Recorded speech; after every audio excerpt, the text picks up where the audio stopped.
alive. Do you ever see Xanadu? Yeah. That song, I'm Alive, the opening number. That's a great song. I saw Xanadu because you showed it to me. Oh, but that's I just right. remember you guys watched the ending again and again and again. We did watch the last scene of that show is just wonderfully. Where Olivia Newton-John smiles. I know. The opening, because I'm Alive and that dance number where all the muses come to life is awesome. And then the last 15 minutes are awesome. And then the rest of the movies just don't watch. Just don't even bother.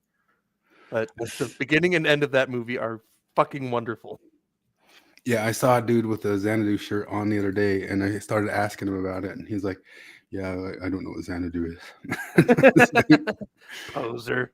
He's like, "Oh man, I did one of the things that you do to like the girls who wear the bands, and they don't know anything about the bands." But oh, look at that! The picture that they have is kind of close to right where she does the smile that y'all were so crazy the about. The impossible smile. Yeah. That's what we called it.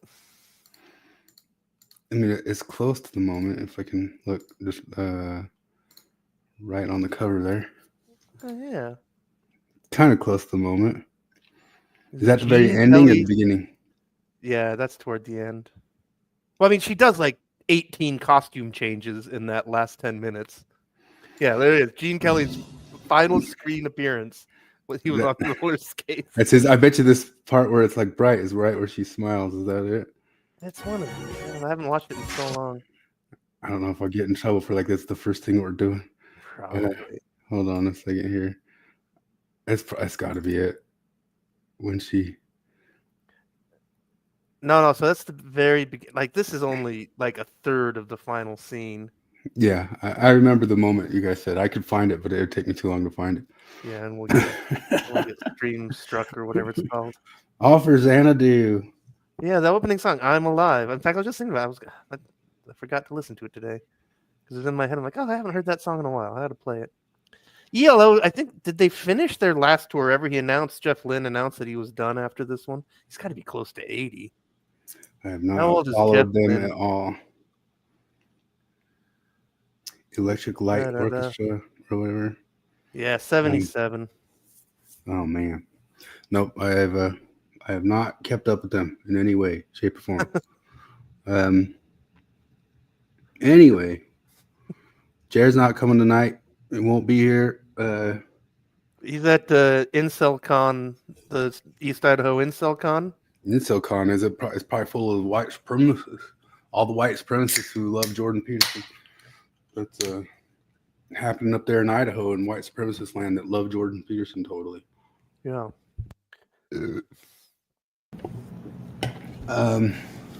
Whoa. There's the Troy. I got to turn off the sound. Hold on. Is it your heater?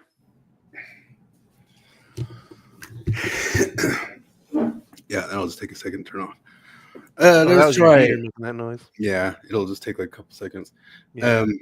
Troy, I watched your transhumanism episode with the Mormonish. Is that what it is? Mormonish with Rebecca Biblioteca and Landon. And now you got them afraid of the robots. The robots are gonna get us. But I think it's kind of funny when people start talking about transhumanism because you might have just barely listened to Word Radio. They just barely released one where Quaku's losing his mind about Elon and the chip and all that sort of stuff. And he's pretty sure that the end's coming from the robots too.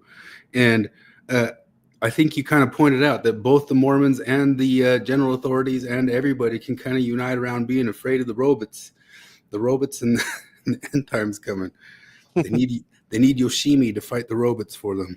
That's not a great record I haven't listened to in a while. Flaming Lips? Yeah. Yeah. The first few songs on that album are great. Especially the song that he successfully got sued by Cat Stevens for. He did? Yeah, no, if you listen to what is the one? The Fight Test is a total ripoff of Father and Son by Cat Stevens. And Cat Stevens sued him and successfully, like, every time you buy a Flaming Lips record, Cat Stevens gets a nickel for it. or whatever. Uh, Yeah. wow. But if you listen to them side by side, like, because that chord progression is so cool, and it's because he heard it before. Like, I don't think he did it on purpose. Like, how easy it is to just think like, oh, hey, that sounds really good, and it's just something you buried in your mind from ages before. Yeah, I've done it. I've done it a couple times. Yeah. I've written a bunch of songs. There's been two that, like, when I got them out, I was like, yeah, that's pretty close to this old one that I hadn't heard in a long time from. But I'm not paid for any of them anyway, so it doesn't matter. So, but I mean, it's totally different. But now they call that interpolation, right? You can just pay them for the other stuff and just totally change the lyrics of the. You just announce that you're stealing it, and then it becomes okay. Yeah. Just like when you rob a bank. So I have two interpolated songs. And then the other ones are chord progressions no one's ever heard before. What if invented by me? Is it possible to interpolate an Interpol song, or is that just too on the nose? No, because you can't do post-punk. No, just kidding. By the way, one of the loudest concerts, like one of the times where I'm like, okay, this is too fucking loud, was Interpol. Really? Yeah, no, I saw Interpol at like the very end of the existence of Deviate. Like, it was probably the last months that Deviate was open. And yeah, they were way too loud for that venue. It was a good show, other than the volume. Well, what a week it's been. I think besides like some video clips, I might have my stupid little slideshow in pretty good order here today, and we could just like charge through it and be out of here in a cool 2 hours or something. Did you get your thing set up? Oh, hell no. I went to, I'm going to get stuck in the same thing. Troy, who's there listening, I still want to play Troy's game, the Harry Potter game, and I went to the store like 7 times to try to buy different PS5s and failed each time. And now I have gone to the store 3 different times to look for a better computer. And my problem is I think I'm going to be too kind of like a little bit how I might be with like guitars and stuff. Like I might be like, I can't get the shitty one, even though I'm probably not really set up to really get the super good one. But I'm going to go talk myself into getting one that's like, because I'm going to want to do some of the AI stuff, and I don't want something that's not set up to do AI stuff. Yeah. Not just for porch time and for doing the same sorts of things Jonathan does here. I think like my band could use a whole bunch of stuff from AI world, but I've already started using ChatGPT like crazy for work. Like I've started figured out so many different things to do with it. Can ChatGPT explain to a 62-year-old Mexican lady no, it can how to work an iPhone? No, I keep having this like dream in my mind, like I can make a movie and it's Superman, and Superman's come down, but he needs to save the world, but he needs to save it through an app. And to save the world, everybody's got to log onto the app. And so in super speed time, he needs to get everybody in the world to log onto the app. And that is just too impossible, even for Superman to go around and get every single like, no, don't put an O is not a 0, an O is not a 0. God damn it! Like that, that'd be half the movie right there. The Paulaner mug. Is that the? Oh, the Paulaner. He recognized my Paulaner, my Stein. I forgot that it was branded. Das Paulaner. A Stein of beer. Well, let's try to stick to, except for when I got to go clips, I'll try to stick to the slideshow because just a few things happened this week. Just a few. Just a few things. Just a few. Starting out with Flip got drunk at some point. No, I never got drunk this month. You didn't? Or this week. Any booze in his corner? I almost never get drunk. I don't like. I know. I was joking, but no, you know what I have. You put a lot in your mouth, though, didn't you? Yeah. Actually, no. Like mostly just light beer. See, I think like I've had this for weeks. Somebody gave it to me. It looks like it's a perfume bottle, but it's just a little bit of chartreuse, which is one of the most amazing singular flavors on earth. It's where the color comes from, but it's become more rare in the last few years because it's made by monks. And their God commanded them to ease up on the production of chartreuse and focus more on prayer. And so the price on it doubled a couple years back. But it's one of those things where it's like supposedly made of 150 secret ingredients. And there's only like 2 people on Earth. and each of them have half the recipe. Mm. And they're not allowed to like ride in a car together or do anything at the same place at the same time, like because it's like, yeah, I don't know, it's probably bullshit because that's no way to run a business, but it makes a good story. Troy says he's such a junkie that he recognizes it from months ago. Oh yeah, it is my only Stein. Well, I mean, you still had a booze corner there, and you weren't even prepared for it. That's what you can always count on. I mean, I can always do it. Flip. Yeah. I've got a no sugar, no happy diet update. Started the new year. This one's back in play, and I am 4 weeks and 1 day into scrupulosity eating, and down 12 pounds, only like 20 to go. But Wow. I gained 30 in like a 2-month time frame. So I mean, I haven't talked about it until now because I haven't made a big deal out of it. But I'm trying a new thing of trying to improve my shape a little bit. Because in the past, I always would try to be like, okay, I'm jumping into it like Chris Hanna. And it's like, and I make it like 32 hours and it's just done. But on January 1st, I just did the simple thing of I'm eating nothing snacktaceous and nothing sugar blasty. And that's literally the only change I made. No snacks and nothing that's just a chunk of sugar. Like there's latte making robots at work. That'll get it done. Yeah, like I mean, I think like my belt's a little looser. I mean, I don't know. I'm not thinking about it in those terms. But like, for me, the only reason I don't eat that way is because I'm kind of like addictive. So it's like one's too many, 1,000's not enough type thing. You know what I mean? And if I could just do one, I'd do one all the time or something. I just have some sort of food that's with the dinner that has maybe like a bit more of a sugary sauce to it or something. You know, it's just like I eat the sugary sauce and then I zip right over to the 7-Eleven and hook it to my veins. That's what I do. See, like I mean, Sunday, like on Sundays, only 2 of the Sundays, but like I had pancakes and syrup and I put sugar in my coffee for breakfast, but that was it. But like all week long, like normally, like for a long time, the latte making robot, I would do 1/3 mocha, 2/3 latte, and I just do straight unsweetened latte now. And yeah, just that's literally all. And then starting February, I don't know, I'm gonna kick it up a notch. I haven't decided yet what exactly, but I'm going to do some other small, manageable change. And I'm just gonna do once a month. I'm gonna try to ramp it up until I'm somewhere. I am that 4 weeks is 4 weeks of straight competition diet level stuff. So I'm straight meat every day, exact amount of rice, exact amount of fat, and lifting my brains out and running. And on top of that, I walk the crap out of the Charlie dog here and there. But my job has occasional periods of physical exertion to where like I actually feel it like in my legs and back and stuff. And so that kind of helps a bit too. I would do less cardio in my life if I had a physically difficult job. Like one of the only reasons I got to do so much cardio is the dumb desk job. I cover a lot of ground on foot, walking around hospitals. Nice. So that some of the days I walk Charlie, I don't do any cardio at all because it's so far. So, Mormon crap this week. Oh, so years ago, I made like a Facebook post on my Facebook thing because I've never like really formally on my main Facebook come out and said, I just always kind of said, I think you guys are dumb about Trump or something like that, but I've never like put out some sort of thing like I support Trump or something like that. But I told them that the way that they chased him, like chasing the white whale, was totally like a Moby Dick thing. And the white whale comes back and, of course, eats Captain Nemo in the end of it, as we all know. And that's just always been the metaphor that I've always been going. Like, you guys chased the white whale like a bunch of nuts, and you made it happen. Like, you made it happen.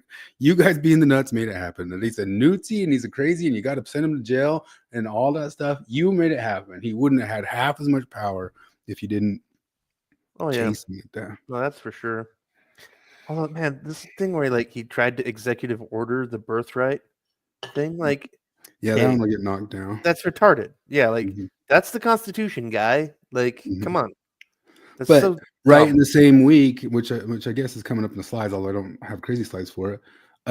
Biden tried to executive order in the 28th Amendment. That's not how Yeah, amendments exactly. work. Amendments need, it's like what, 2/3 of Congress, and then like the Supreme Court and the executive, and I think it even has to be like 4/5 of the states legislatures or something like that. Not 4/5, 3/4. And it's huge. Like an amendment. That's the reason why that Equal Rights Amendment's been on the table for 40 years or 50 years or something like that. Yeah. Yeah, there was this whole movie. If you watch it, I've got Well, like the clips of it later, but Kate Blanchett played Phyllis Schlafly, and Phyllis Schlafly was this lady who supposedly was against the Equal Rights Amendment, and they made this propaganda movie, like totally lying about her. And I remember watching the Schlafly Society came out kind of defending her, because there was this famous debate between her and Betty Friedan, one of the famous feminists of the time frame of that era. But one of the reasons Schlafly was against the ERA was for women's benefit. Like it was yeah, no, because they don't want to be drafted. yeah, no. And I don't think the idiots don't understand. Well, part of the problem is, I mean, because feminism is retarded and it's a supremacist movement, and they don't understand. Like right now, women have more rights than men. yeah, they don't get that And the they have Equal for Rights our entire Amendment life. will Yeah, take some favoritism away from them. yeah. Yeah, Like what's up, Mr. you Croissant? guys want, like you guys don't want men to have everything that women have now, and Yeah. it's ironically that men are the people saying, "Ladies, you don't want us to have everything you have." Us men's rights activists might be happier to get that ERA amendment passed than you Schninkle Oh yeah, although I'm sure, because I mean we'll pull up that Kate Kelly's been an activist of it for 13, 14 years, and I'm sure part of their activism is trying to twist it into being something that still favors the living shit out of the feminists. But originally how it's written is just people are people, which would mean we would be able to go and sue about stuff like ladies' night. You yep. know, that's part of the whole entire thing, and that's all Phyllis Schlafly was ever arguing Or about. like women's only gyms; those are illegal after the IRA, right? Yeah, Like any sort of anything. well, like, and also like I mean, women currently have the right to terminate the pregnancy of their unborn child. Do you want men to have that right? Like, Any separation between the sexes. So obviously the turfs would be totally against that one. You know what I mean? It is not just, oh boy, this sounds great for women. You know what I mean? There's just like Sowell always says. We always say what Thomas Sowell said: trade-offs. There's only trade-offs, you goofies. And well, I mean, we'll come up to that because that's coming a little bit later. Trump's first executive order: it is okay to call people retarded again. He did one of the dumber ones is that Gulf of Mexico, Gulf of America one. I didn't even realize that was part of an executive order. I thought he was just kind of goofing. And when he actually did it, I was like, all right, dude. wait, really? Yeah, it's part of an executive order. I thought that was a joke, but he wants to rename the Gulf of Mexico to Gulf of America.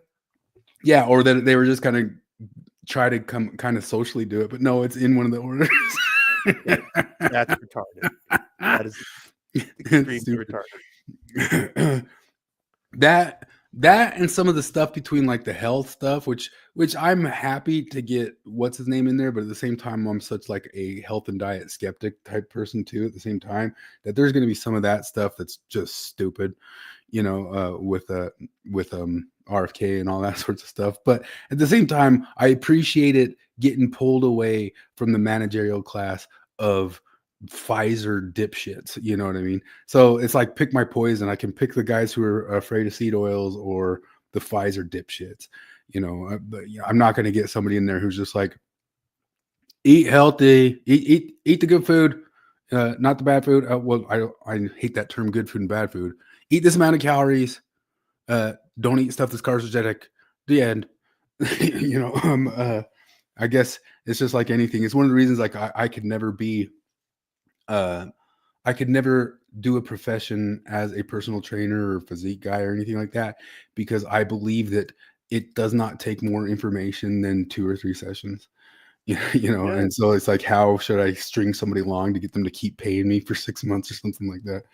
You know, almost the same thing with all the health stuff. Like, it's just not that tough. Maybe it is for some people with weird allergies or some shit here and there. But anyway. Bureaucracy, Doge. I love this quote by Thomas Sowell. You will never understand bureaucracies until you understand that for bureaucracies to bureaucrats, procedure is everything and outcomes are nothing. Yes. Half of federal employees say they plan to resist Trump. And what's his name? The dude from oh gosh, why am I forgetting his name? The dude who does like all the exposés. He gets all the honeypots to get people to O'Keefe. He already had one where he got like somebody from the Mount McKinley, Casey's, or he says Mount McKinley because he was into tariffs too. Oh yeah, Mount McKinley. He changed Mount Denali back into Mount McKinley as one of the executive orders, and that was kind of funny because I like to watch a bunch of mountain climbing disaster videos. Or do I like to watch them, or does the algorithm make me watch them? I don't know for sure. That America is named after an Italian? Does he know? Oh, we just named that gulf after an Italian.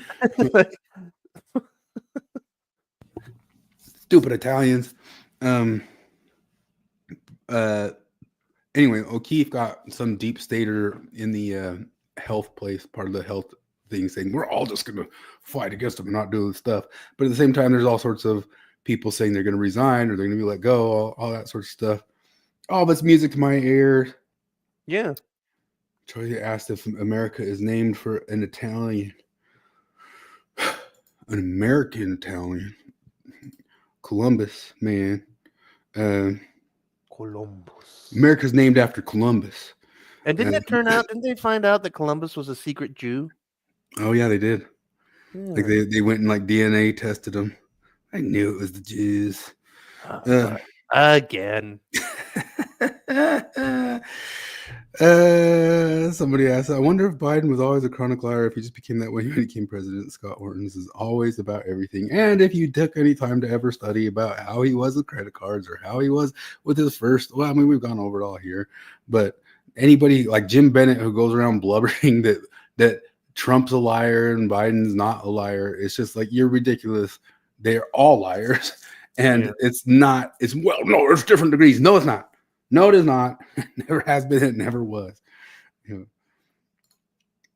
I like this one. I put a quote under it, but Alejandro posted it from the Lobsters, from Stacker, the guy who I say has the milk toastest posts on Twitter. I say he's the most lukewarmest poster of all time, but sometimes it takes a lukewarm poster to say the most obvious thing on earth and for people to like it. It says, I'm not sure who is deeper into a cult, the far right MAGA who think Trump is from God, or the far left liberals who think Trump is from Hitler. Sometimes Captain right in the middle lane post is exactly right.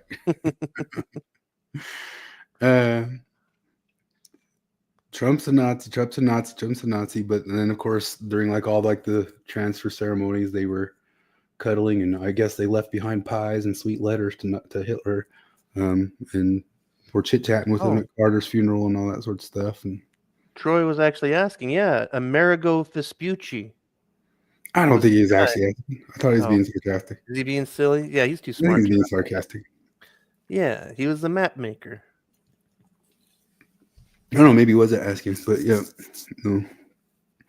Which, I mean, I guess Columbia is named after Columbus, but I always thought when I was younger, when I first found it out, I was like, we should just call it Columbia here first. But I guess we got the District of Columbia, but I don't know. I still want, like, because I'm totally cool. Like, people have talked about, like, what if we made a continental currency? Like the euro, and it'll just be the Americo. It'll just be fun because it'd be like, hey, how much for these tacos? And they're like, tres tacos por un Americo. And like, that's perfect. Dos Americos, una taco. Yeah, that's the idea of the beast. You're part of the beast in the New World Order. And then you go to Canada and you're like, well, how much for this? No, that's just a few Americos there, buddy. So everybody's Troy seriously didn't know. Oh, wow. Yeah, Amerigo Vespucci. Yeah, Amerigo Vespucci, yeah. He's the map maker who he was the first guy to realize that because Columbus found some islands, and we say he discovered America. It's like, no, he discovered the West Indies. But yeah, no, Amerigo is the first guy who's like, no, I think there's a continent over there. I think Brazil keeps going. That was basically his contribution. Yeah, I remember learning like about a bunch of those original explorers and how some of them were looking for las siete ciudades de Cibola, the 7 cities of Cibola, and the golden cities and all that sort of stuff. And that's one of the things that pushed them to look all the way deeper into like Utah area and the Mexico area. This is way before anybody was really covering them. And they were a bunch of different like weird Italian guys and stuff doing it. And then I don't know why. Well, I guess they originally were doing it for England anyway, right? But well, yeah. I mean, it was Spence. I mean, South America was fought over mostly by Spain and Portugal. One of the main searchers was a guy named Cabeza de Vaca, head of the cow. What was that go? Where did he find?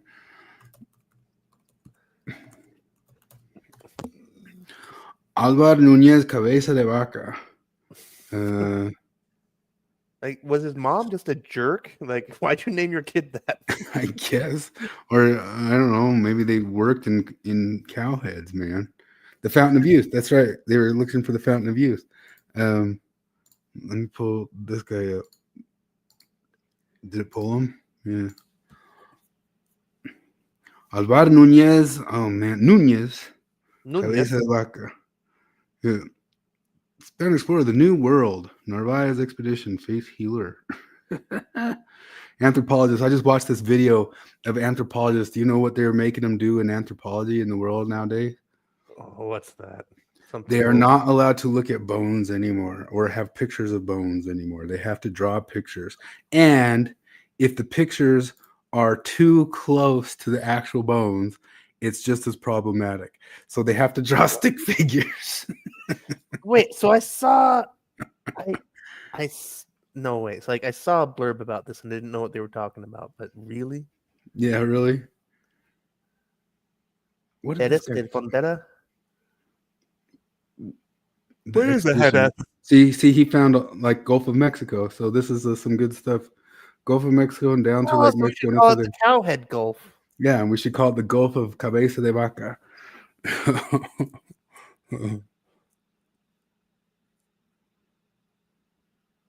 Narvaez.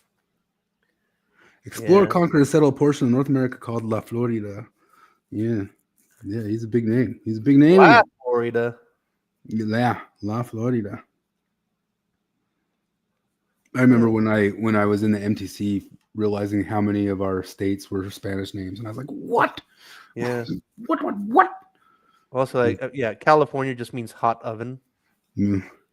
Like, which is like, if you're been to parts of it, like, oh, I see why they called it that. Colorado just means colored. Oh my goodness. Yeah, no, like that's thing I thought was dumb is that like our states are named wrong because Nevada means snowy, but most of it isn't snowy. Yeah. And Utah is redder than Colorado. Like the only state that's named right is Montana. Like no, because that's just one mountain. It's lots of mountains, man. Oh yeah. Oh, whoops. Montana. Isn't that guy like 8 feet tall now? Yeah. There's a Twitter. Oh, yeah. I'll go to it, but I was also I'll pull the anthropology video. I'm gonna share my slides. Hopefully they come through. So that's a scientist.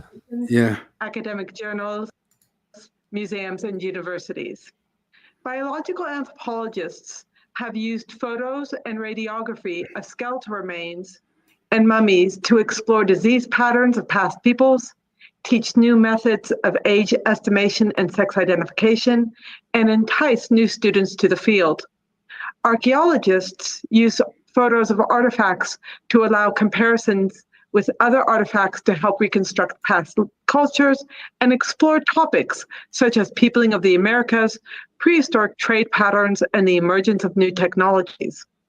Yet, in the last few years, photos of human remains and artifacts have been censored. For instance, the guidelines for the Society for American Archaeology and all its journals state, out of respect for diverse cultural traditions, photos of full or explicit human remains are not accepted for publication in any SAA journal. They add that line drawings or other renderings of human remains may be an acceptable substitute for photographs. In other words, they also may not be acceptable. So the image on the left would definitely not be okay, and the image on the right may or may not be okay. How much longer does it go? We have an executive order now. There's an executive order. I demand it work. This is what we're gonna find out about government and stuff, like how feckless it actually is. Like, because I guarantee you, if like we go apply for something at Google or something like that, then I'm like, well, we can't take race into consideration. Like, come on, the universities aren't gonna stop this crap. Although they had to put out like a bunch of those universities, because they're afraid of their endowments and stuff that are tied to government money. They had to put out statements that they're like abolishing those departments or stuff like that. But there's some stuff that was put out that all they did is rename the jobs of the different people, and like they're not going to just keep marching on doing the same shit that they're doing. It's like they just called them like, oh, executive director of people or something like that. Here's Barron. That's such a wonderful image. It's like something out of Harry Potter. I know. It's crazy how people do that. So some people showed this other one of him going up and talking to Biden, and it looked like he said something terrible to Biden. Let me see if I find that one. Here it is. Watch this one. So he's like smiling. Oh, here's Barron. He comes up to him. Barron says something to him. Man,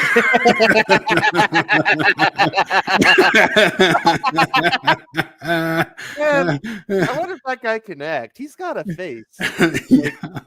Like if I was a casting director, I'd want to put him in something. Biden forgot to pardon himself, Father. Arrest him.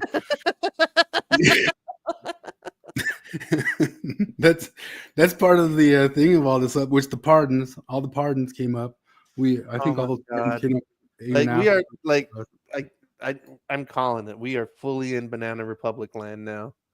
Like that Biden did that. And then, I mean, because also like the Trump pardons, like the January 6th guys, like some of those guys, sure, pardons. Another chunk of them, commutations. Okay. But no, like some of those guys deserve to go to jail for something. Like, oh sure, or at least be investigated, or have to be put in front of hearings and stuff. Although, like the Proud Boys guys who got 20-something. Oh, you're talking about like the January 6th dudes? Yeah, the January 6th. Oh, I think there was plenty of them that deserved maybe like 180 days in prison. Maybe some of the worst. Oh, yeah. Most like 2 years because they punched a cop or something like that, and you just don't do that.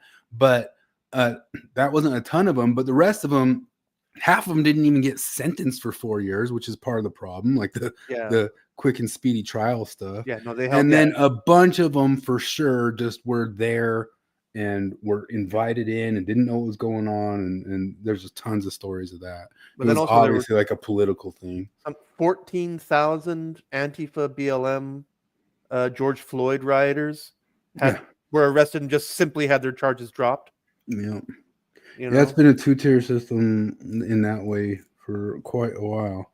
And honestly, with both of them, I could go either way. I mean, I get like that sort of stuff is, maybe they get like if they do something really disruptive, which is so funny because you go all the way back to the Kavanaugh hearing.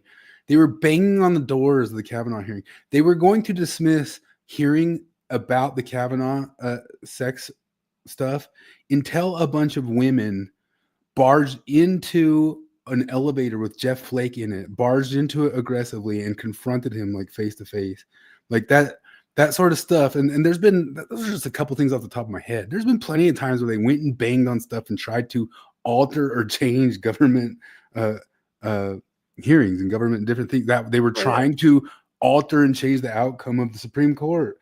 Like it's just so stupid, but whatever. I mean, it fell on deaf ears, but at the same time too, beyond deaf ears, I think it backfired on them.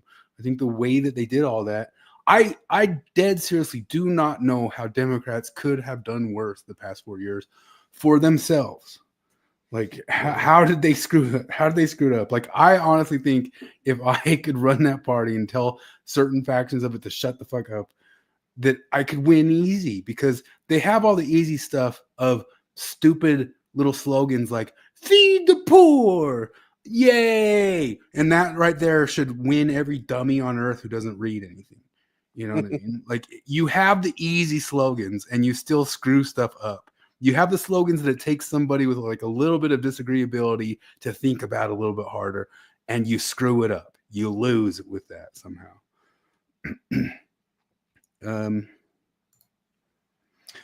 Terminating the DEI offices, that's part of the executive order right there. But most of that's just in government or stuff that's attached to government. That's all stuff that's been needed. Hate to tell it to everybody all along, which is kind of funny, but this is already the law. Like, the Civil Rights Act of 1964 is already the law. It's already the law that you cannot use those class reasons to discriminate against people, whether it's white or black. It was never one way or the other, which is so weird. We have to have executive orders to say the law is the law. It doesn't, whatever. Well, we have to because of leftist neo-Marxists that have infiltrated the government. So there's people just kind of like talking about like how it's going to alter stuff and change stuff, and how it's just so ridiculous that this crap got pushed off and pushed into universities and stuff like that. It's just more of it. Some people giving, I mean, there's a million one of these, but it's just people giving their experiences of how many ways they got told to their faces that it's fine for us to discriminate against you, and you were just there at the lucky time for that. Diversity in real life and diversity in woke culture. Make everything black. In real life, they're actually diverse. Yeah. No, I mean, we all know, but it bears repeating that when leftists say diversity, they mean no more white people. That's literally what they mean. That's all. That's all.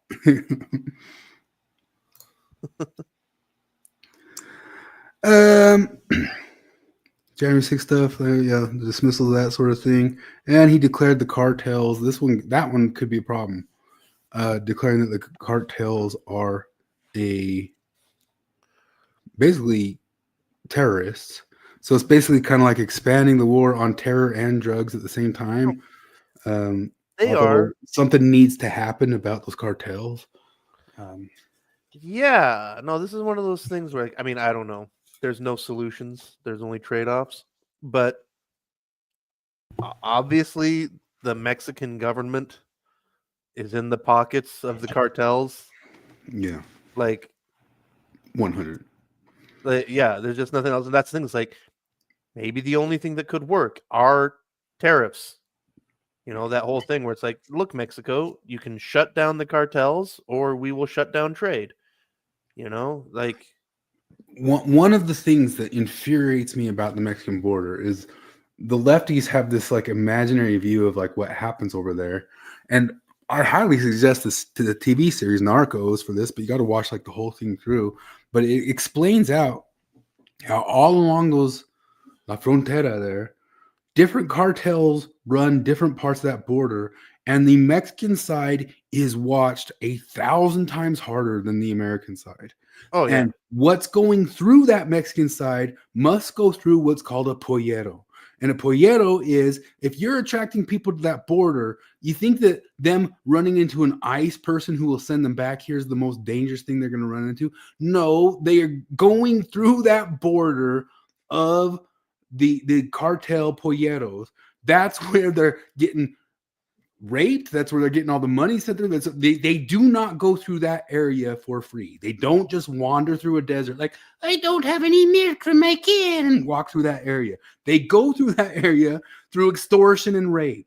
That's how they go through that area on that side. I think Americans think that El Pollo de la Frontera is just a chicken dish at a restaurant here in town. El Pollero Loco. Come here and they really diversify our food here locally. There's another Roberto's, and look at Alberto's, and I don't know what Giliberto's is, but they're also good. I like the Pollero Loco at La Frontera restaurant. They make a good Pollero. Almost anytime I've seen a Mexican restaurant called La Frontera, it's shitty Tex-Mex. I've never seen something with Frontera in the word that has like real deal Mexican stuff in it. That's true. It's not. Although Tex-Mex, why do I bitch about it? Tex-Mex is real, right? That's a cuisine. Yeah. It's a real cuisine for sure. No, like 83% of Mexican food in America that we ever saw was technically Tex-Mex. Yeah. So I bitch because I'm not like when I go to Mexican, I want Mexican, but I shouldn't bitch because Tex-Mex is a thing. Like Tex-Mex always was a thing, and yeah, it's its own thing. I mean, just real like Hatch green chilies really are a special treat. Like when burritos, I mean that's kind of California, but burritos not Mexican. You know, the quesadilla is not Mexican. You know, sincronizada. Yeah, they call it sincronizada, but it's still even just like a little bit different, like the type of cheese they use. You'd never see cheddar cheese in their world anywhere. Yeah, or Monterey Jack. Yeah. So I mean, yeah, that's totally like a type of food. So I shouldn't bitch anytime something's Tex-Mex. But maybe they should just. I would be happier if they called it Tex-Mex. Is there any restaurant that says Tex-Mex food? Yeah, for sure. I think in the Southwest, just in Utah, they don't because people don't know. I mean, I don't know. Everywhere you go, like it's this kind of confusion. Like I've been told that like most of what we call Indian food is more Pakistani or just things like that. Or also like I learned years ago that the majority of what we call Thai food is actually Lao. You know, but I mean, it's all related. It's kind of silly. Like, I mean, it's one of those things where it's like, you know, empanada. Oh, this is an empanada. This is the traditional dish of the Latin America. There isn't a culture in the world that doesn't have meat and starch in dough that's baked. Yeah. You know, like it's a pasty, it's a pie, it's I don't know, it's a fucking dumpling, it's a mandu, it's a jiaozi. You know, like everywhere in the world, somebody wrapped meat in dough. You know, it's kind of silly to say that anybody's got the corner on that. Have you seen like all those videos of like how the Indians make their street food? I've watched a lot of them, and yeah, I mean, I just saw the Sargon did that thing about slop, the metaphysical slop. The slop episode. That was actually pretty interesting. For a moment, I thought he was going to back off on his Mexican food is slop thing, but no. Well, I mean, I guess he kind of had a larger point on that one, but here's some guys making fun of how the Indians do street food. Can you?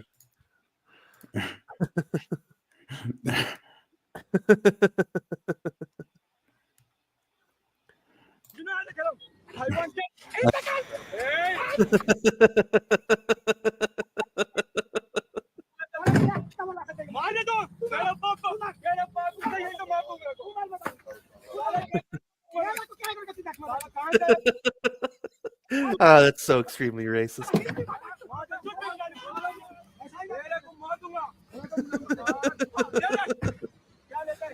It really does look like that.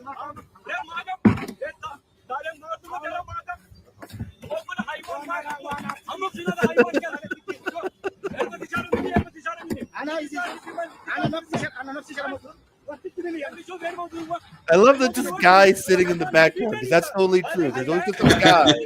Yeah. It's like, does he work there? Is he a customer? Is he the boss? It's also true that they always just have a face like, screw my wife. Like, what am I doing?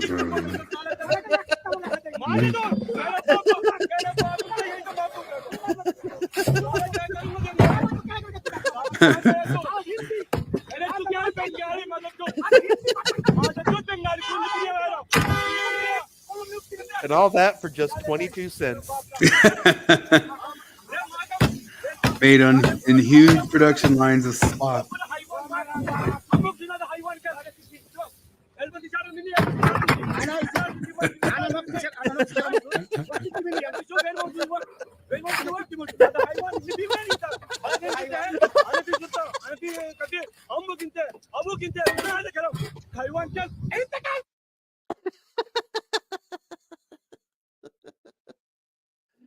I mean, here's some of the other ones. I won't sit and watch them, but like the people actually doing it, it's always kind of the same. Yeah, no, I've watched a lot of those. Some of them like I have serious questions about the hygiene. It's always the hygiene. The food always like, if that were clean or they weren't using their hands or weird stuff and something like that, I'd want the food, but I don't trust the hygiene of it. Yeah. But I want the slop. I'd take the slop if it were clean. Delicious clean slop. Delicious clean slop. That's the thing. Like I don't know. I feel like there's a rash of restaurants not changing their oil often. Because there's been a couple of times, like just yesterday, I'm like, oh, I'm gonna get the salt baked pork chop thing that I like from the Little World, which is funny because like I've been eating at the Little World. I probably shouldn't say the names of places. Why not? I don't know. It doesn't matter. Anyway, so whatever. Chinese restaurant. Back in the 90s, I remember the Tribune had this thing about like, hey, the only authentic Chinese in town is Little World. So me being me, as soon as I got a driver's license, I'm like, okay, I'm going to Little World. And I wanted to try stuff off the chef's menu, you know? And back then... If people don't know, Flip the Racist here is the most authentic food eater you'll ever meet. And he knows all the foreign people in town making food like that and tries all their stuff and eats all of it and takes the rest of us to go try it out. But here's the thing, is because like Little World is entirely run by Mexicans now. It's all Mexicans. Like I've watched over 30 years. I've watched it go from all Chinese people, and then just like one Mexican was there, then two Mexicans were there, and then three Mexicans were there. Like I remember one day I was actually really impressed. This was like 15 years ago.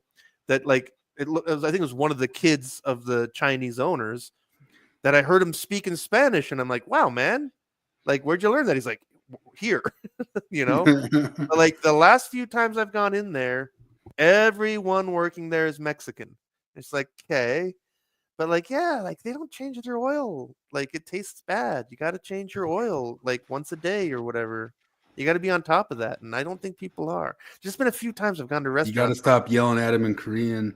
You got to say, "Cambia el aceite!" Yeah, I got to give that a try. I know the executive orders, man. The executive orders, so many of them, like 200 of them. The original versus Netflix remake. They closed down that app where people were. So I've been telling people for a while. It's been the weirdest thing in the world. I got 20 years in like hiring people who have foreign documents and that sort of stuff. And for years, I saw fakes and you turned away fakes. And then I saw real ones and you accepted real ones. And then over the last couple of years has been the only time in my life I've started seeing real fakes. And what that means is like people come in, I know they've already been working one way or another around. I know that's not their name. They're using a name that's not their name. And it's even a name that doesn't look like it would be their name. There's these strange names. And sometimes occasionally it's an Indian coming in with a Venezuelan name or something like that. And they have these strange names and they have real cards that they just got like in a couple weeks. Like, oh, it just took me a couple weeks. And I'm like, what? I've been in this for years. Like, people don't get this stuff in a couple weeks. And they're getting them because they were able to declare this working refugee status from that app. And that app just said, okay, well, you don't have to prove it until 2029 or 5 to 15 years. So you just use this app, declare refugee status, and they'd say, well, gee, it's got to be true, but you don't have to come to the court date until 2029. And here's your temporary working status and food cards in the meantime. And this would drive one of the reasons the voting for the Latinos went up for Trump is this drove the Mexicans who got it the hard way insane. It drove them crazy, man. It drove them like they were so pissed. And not only because of that, the Venezuelan type people, I should put Venezuelans because it's only like 1/3 of the time that they're actually Venezuelans. The Venezuelan people would go around bragging about the food stamps that they'd get on top of it and how much money that they were getting for food. And the rage of the Mexicans, I cannot tell you the rage of the Mexicans that I've witnessed over the past 3, 4, 5 years. I mean, I'm pissed off. I mean, it'll work out for him because it'll work out for him. But I have blood relatives and their visas are coming up. And so they are going to immigrate to Portugal because that's what they have to do. But they are professionals They've learned English. They've gotten degrees while they were here, all legally, all on visas, but they can't get their visas extended because they're honest. And like, I mean, that's one thing that drives me so nuts. Like talking to fucking lefties, like my fucking lefty friends. Like I have toddled blood-related DACA babies on my knee. I am so much closer to this than any of these fucking Democrat doinks that I argue with, you know, but whatever. Well, we talked about it before. Flip and I were the only two gringos working for an entirely Mexican company. Yeah. And that company has slowly turned into entirely Venezuelan, much to the owner's chagrin, because she systematically got bullied to get rid of the not so legal Mexicans that she had working there and move in the totally legal Venezuelans. And she's like, my place is just completely Venezuelan now. And I had to run off my longtime working half under the table Mexicans that I was getting away with. Trade-offs. Only trade-offs, folks. Anyway, this was the actual picture they started pushing out of these people getting to the border and finding out that quick app doesn't work anymore. So that quick app doesn't work anymore, and we got Hitler going on. So they tried to say online, because of that 14th Amendment thing, J.D. Vance's wife would get deported. They said, no, you dummies. I mean, even then it just said it was like in the last 30 days in the executive order. Of course, like, well, that's another thing in the Constitution that I learned about in the 7th grade is ex post facto, which is you can't, although they did it to Donald Trump. Yeah, they did it for him in the law fair. They did, but you can't pass a law and then prosecute somebody for it afterwards. Yeah, but this one will get struck down too anyway. But at the same time too, I think they know it'll get struck down much in the same way when Biden tried to pass that OSHA thing to mandate the COVID things.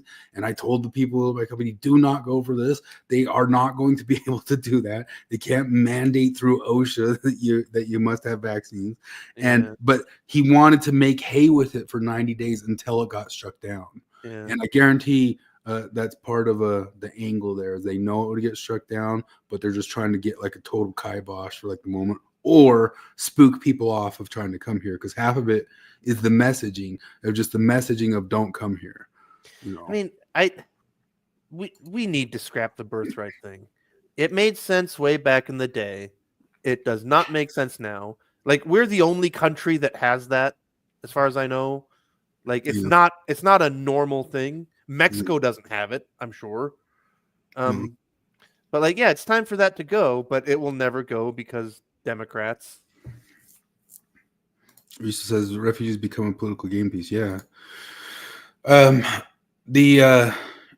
It's got to go, but at the same time, and that one's the danged amendment, man. Like, amendments are hard to change. You know? Oh yeah, harder than ever. What was the last one that changed? Prohibition? Like, what's the most recent amendment that passed? I actually don't know. The 27th, whatever that was. Because this new one that they're saying is going to be the 28th, the 27th Amendment simplified.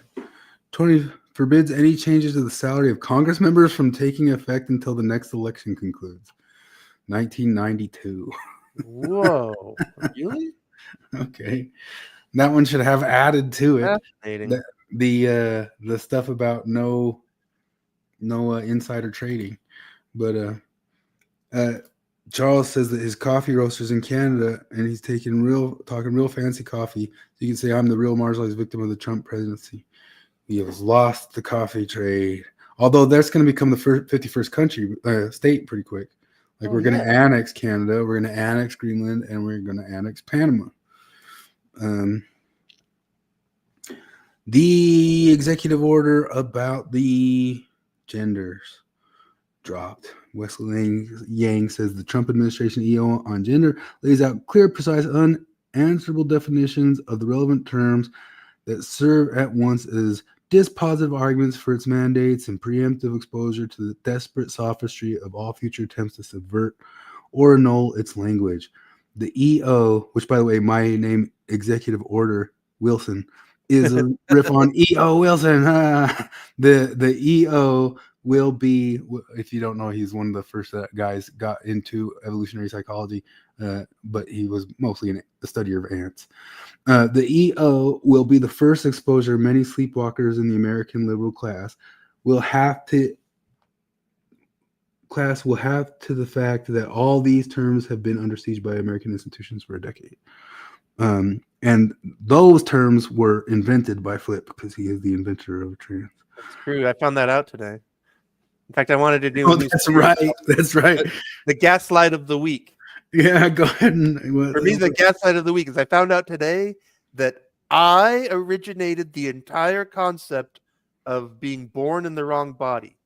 That was me. Yeah, I did that. You were because of these executive orders. We decided to go on Facebook, where we're free to comment now without getting banned from any ex-Mormon communities, which I'm sure will hold up. But I went out there and told somebody. I guess I got a picture of it that they were saying Neil deGrasse Tyson bullshit science, and I said, okay, so you know you're into like the physical science of sports science between the sexes or something like that. And I'm just trying to get banned all over in those places now, as if these executive orders will protect me or Zuckerberg's new rules will protect me, because they won't. But Flip was also in there arguing with somebody about, I guess you're arguing about trans born this way stuff is a metaphysical religious claim. Well, so the gaslight before that was that all science proves that trans is real. All of it. Oh, yeah. Like every branch of science has demonstrated which the validity of trans ideology. That's such a Mott and Bailey, which the Mott and Bailey that came up in the episode of Light and Truth with RFM and Colby Reddish, where they covered it, and they had it backwards the whole time. They kept saying that the Bailey was the Mott and the Mott was the Bailey. No big deal. But I always forget which one's which, but you retreat to the Mott, which actually kind of throws me off, because you think of a moat, and the moat is like the outside of the thing. But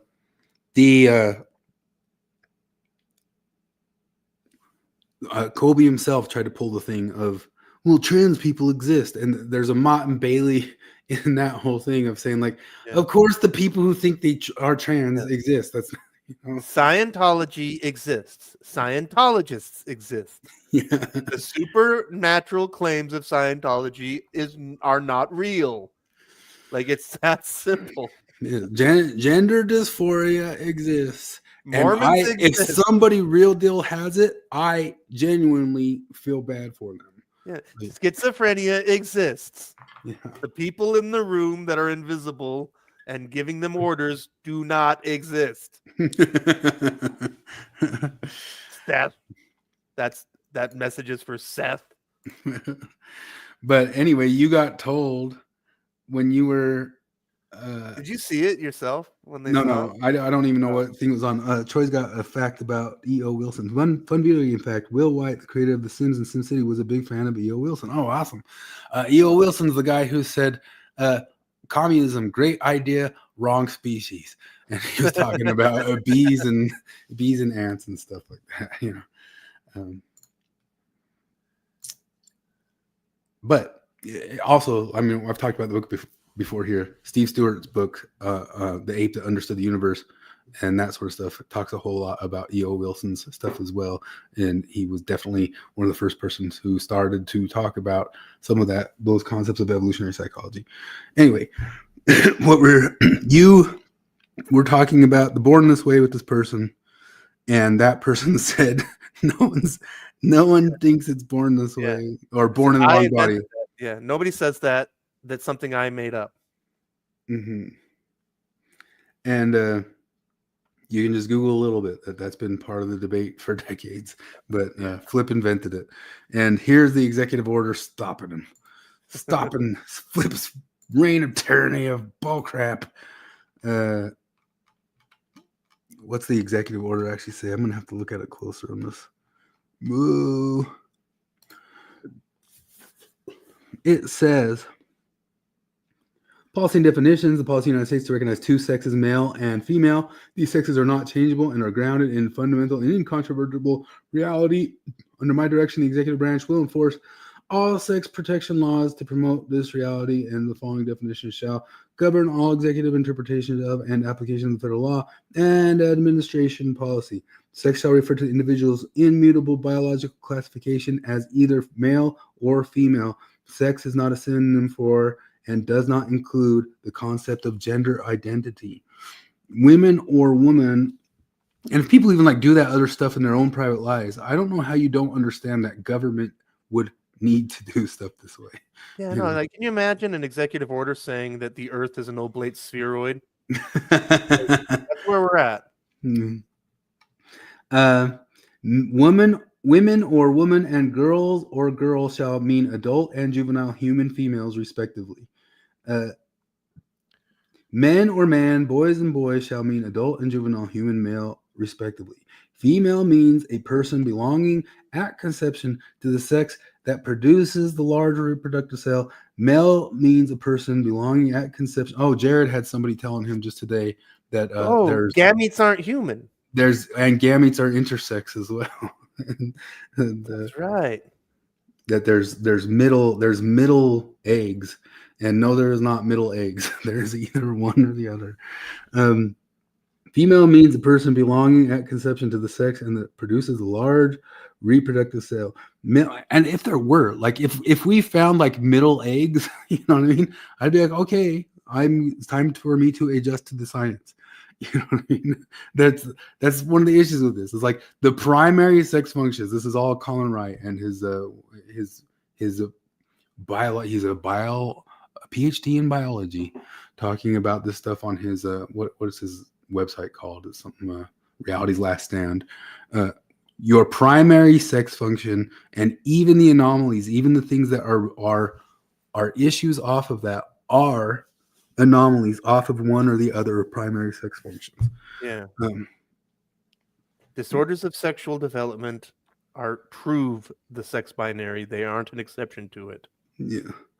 Male means a person belonging and then this is where some people said it slipped in some pro-life stuff, because it says female means a person belonging at conception to the sex that produces the larger reproductive cell. At conception. Male means a person belonging at conception of the sex that produces the small reproductive cell. And some people say, well, those things don't even develop until after conception. Gender ideology replaces the biological category of sex, an ever-shifting concept for self-assessed gender identity, permitting the false claim that males can identify as and thus become women and vice versa, and requiring all institutions of society to regard this false claim as true. Gender ideology includes the idea that there is a vast spectrum of genders that are disconnected from one's sex. Gender ideology is internally inconsistent in that it diminishes sex as an identifiable or useful category, but nevertheless maintains that it is possible for a person to be born in the wrong sex body. Although that's not true, as Flip found out today. Yeah, no, nobody's ever heard of that before. I said it today. Gender identity reflects a full internal and subjective sense of self, disconnected from biological reality and sex, and existing on an infinite continuum that does not provide a meaningful basis for identification and cannot be recognized as a replacement for sex.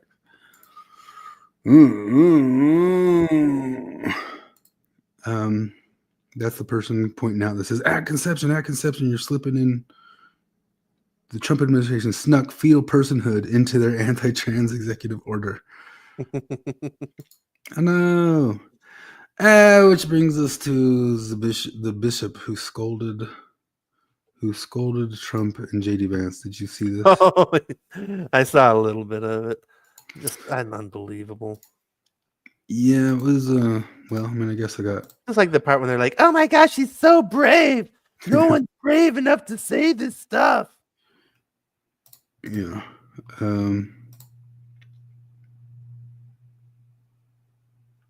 Where'd it go? Here we go. Do you have the Twitter on the screen? Yes, you do.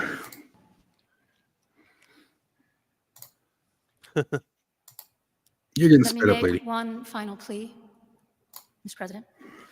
Millions have put their trust in you. And as you told the nation yesterday, you have felt the providential hand of a loving God. In the name of our God, I ask you to have mercy upon the people in our country who are scared now. There are gay, lesbian, and transgender children in Democratic, Republican, and independent families, some who fear for their lives. And the people who pick our crops and clean our office buildings, who labor in poultry farms, who wash the dishes after we eat in restaurants and work the night shifts in hospitals, they may not be citizens or have the proper documentation. But the vast majority of immigrants are not criminals. They pay taxes and are good neighbors. They are faithful members of our churches and mosques, synagogues, wadara, and temples. That is the mottiest of moths. Those in our communities whose children fear that their parents will be Yeah, the only word I've heard in any of it that I would flinch at is saying the transgender children. Other than that, like I totally agree, you know. But away. And that you help those who are fleeing war zones and persecution in their own lands to find compassion and welcome here. Our God teaches us that we are to be merciful to the stranger, for we were all once strangers in this land.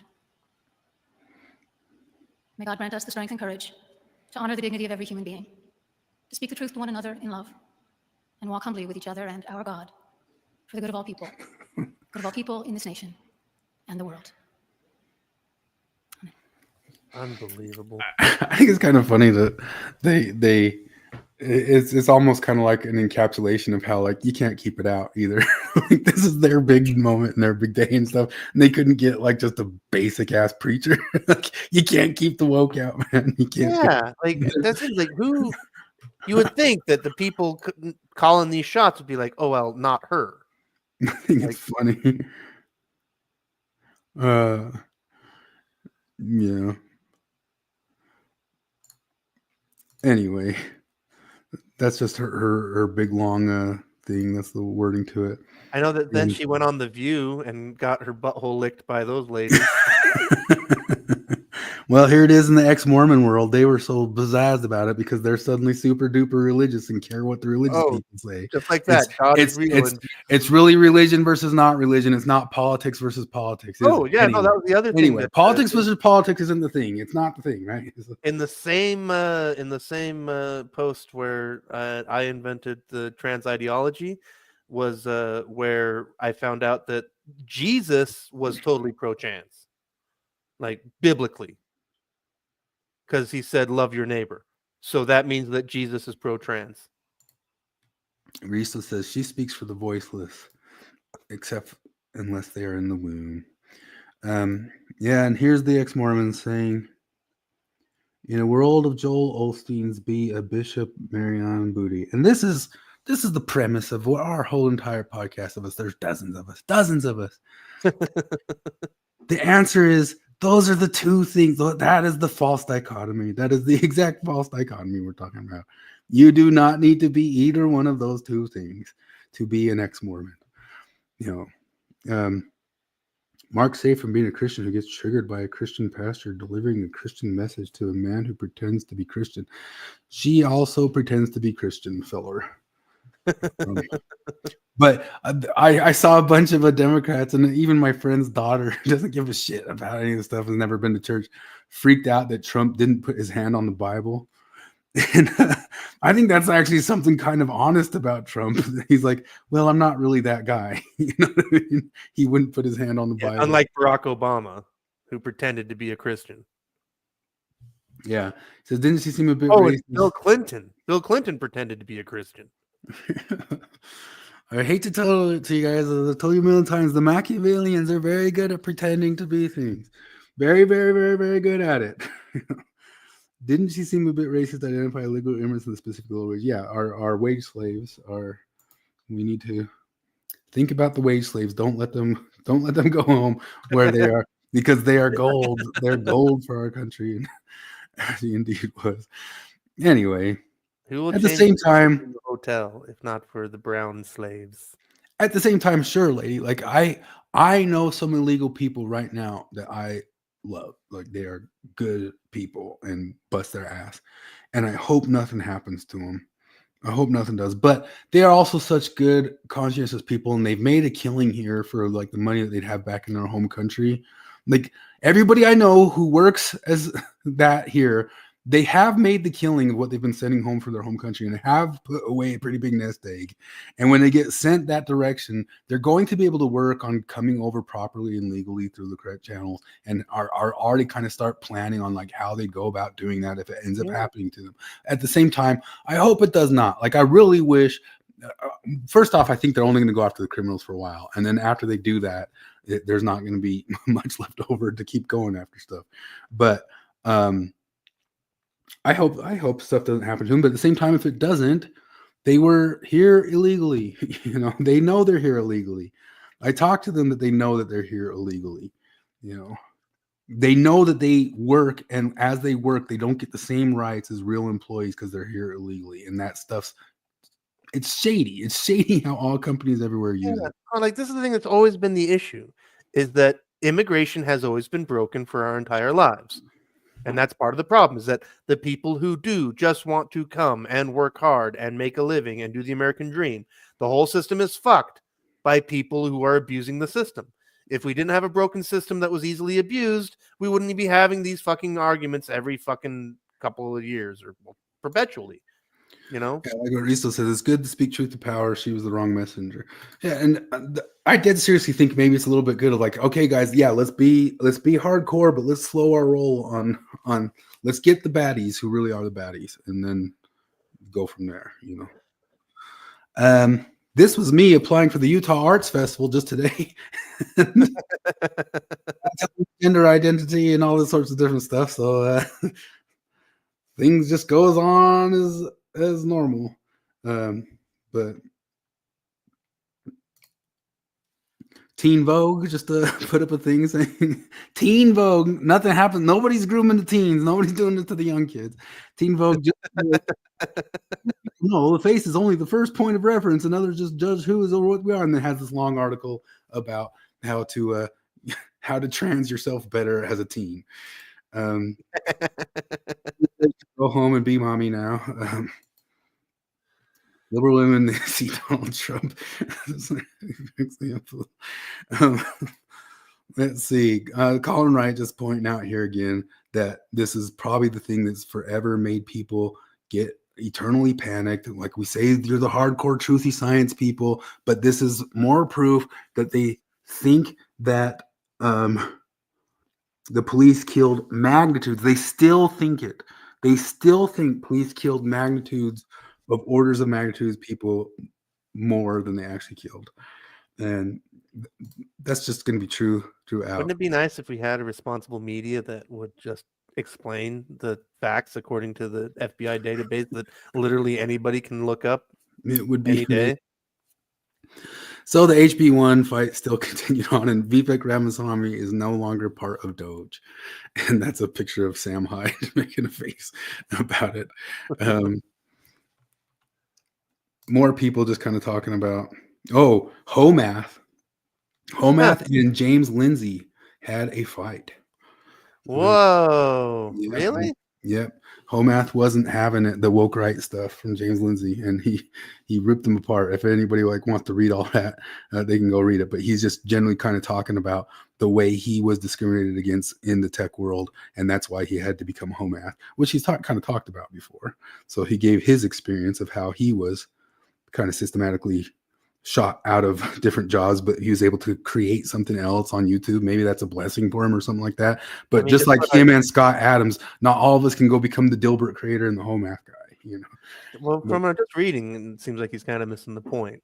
Yeah. Where it's like, no, okay, there are absolutely people who have suffered this kind of racism like he's talking about, but that's not what the woke right are on about. Like, they are actually talking about getting rid of the Browns. Yeah. Like, that's the thing that James Lindsay is talking about. Yeah, and they dislike of the Jews and that sort of stuff. But and there's more to it. I swear on my life, like, I should be talking to people on this stuff, because I hate to tell it this way so blatantly, but I actually am kind of a content expert on the people that are calling the woke right. I know what these guys say. I've listened to their podcasts. I've read their books. I've seen all their stuff. I even get their points where they have good points, because a lot of them are really, really smart. But people are kind of all starting to talk about it. Like the New York Times, Curtis Yarvin was on the New York Times just this week. Mencius Moldbug. I've told people to read Mencius Moldbug because he has some really good points. He's a monarchist and that sort of stuff. And I know how all this stuff factions out and the problems. And James Lindsay is right that one of the things that they complain about is that you need to get rid of the Constitution and redo a fully religious Constitution or something like that. And their arguments aren't straight stupid. No, not all of them are super racist, but yes, all of them could be an issue when it comes to shooting down constitutionality and liberalism. They hate liberalism. Like they join in that horseshoe of thinking liberalism is the problem, you know. And we here, I think we kind of lean towards maybe we could get back to 90s liberalism, although one of their big things is saying like there's no going back to Fresh Prince. There's no going back to Fresh Prince. And I think we still dream. Well, as Martin Luther King, we were talking about that in one of our threads, that people don't realize the only ones, especially like John Dehlin and those people who don't understand this has gotten away from them. The left is the one that abandoned Martin Luther King's I Have a Dream. They are post-liberal now. If you are on the left and still holding on to Martin Luther King, it's because you are oblivious. The only people still holding on to Martin Luther King are the center right. Well, the extreme left holds on to Martin Luther King because they say he really was a commie. And the far right also say he really was a commie too. And maybe he had some of those links, but all of his most important work was fully liberal. And we, and dismissed as me too, yeah. But anyway, name some names. Oh, who is woke right? People who are getting like accused of it, but I don't think they're the worst of it. The best people of it, and if you really want a rundown and learn from them, is on Benjamin Boyce's channel, which I think James Lindsay and Benjamin Boyce are on the outs because of this, because Benjamin Boyce will listen to them. And it's Dave Green, the distributist, is a big one, because the distributism is one of the things that James Lindsay's freaking out about, because it's, you know, like integralism. It's basically arguing for religious government type stuff, and distributism is kind of a religious type of socialism, basically the socialism that you know, Christian socialism type stuff. Aaron McIntyre, who's still to this day on the Blaze, which is the channel of Glenn Beck, who is the ultimate constitutional guy, but he lets Aaron McIntyre be on there, and Aaron McIntyre is hardcore. The Constitution is not working, and it's full crap. And a constitution is only like what your people are. It's not what words are on a page. But most of them go back to reading the Paleocon.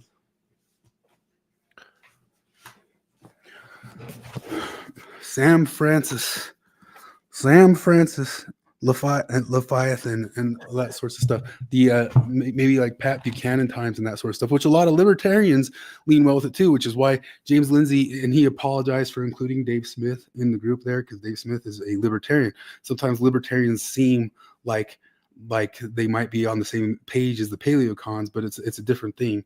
But basically all it is a bunch of people arguing for putting more religion, you know, religious government, and Curtis Yarvin is one of the famous ones. Nick Land, who was a communist, who went all the way through and started pushing this accelerationism, which is let the systems, or push all the systems to destroy themselves so you can create a new government out of it. And a lot of different names, and they draw on older writings from people like Thomas Carlyle, who is the great man of history theory, Italian elite theory, anybody who's kind of pushing Italian elite theory, which I talk about all the time on here.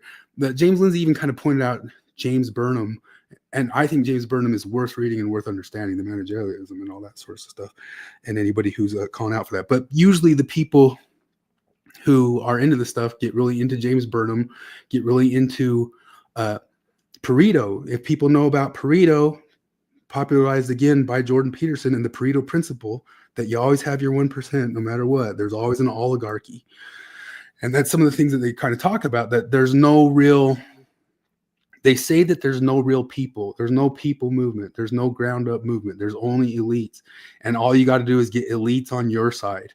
So they had an alignment with those tech people. And this is why Peter Thiel was way into them, because Peter Thiel kind of came on board with agreeing with them, and they feel like they kind of got Elon and all these other different people because they started bringing in their own elite, and they say only the elite can make changes. There is no populace. There's a populist delusion, as they say that it is. There's only, the elites only change stuff in their eyes. So that's why they draw on Machiavelli for a bunch of that stuff and his The Prince and all those things, and they draw on Gaetano Mosca, the Maestre, the Juvenal, and then they also pull a whole lot from Hans Hermann Hoppe, who is an Austrian economist and that sort of stuff. So that's like a lot of their different philosophy and theory. And I would critique as well that all these people are major names in philosophy through the years who are just completely left out of the leftist canon that the universities give to you.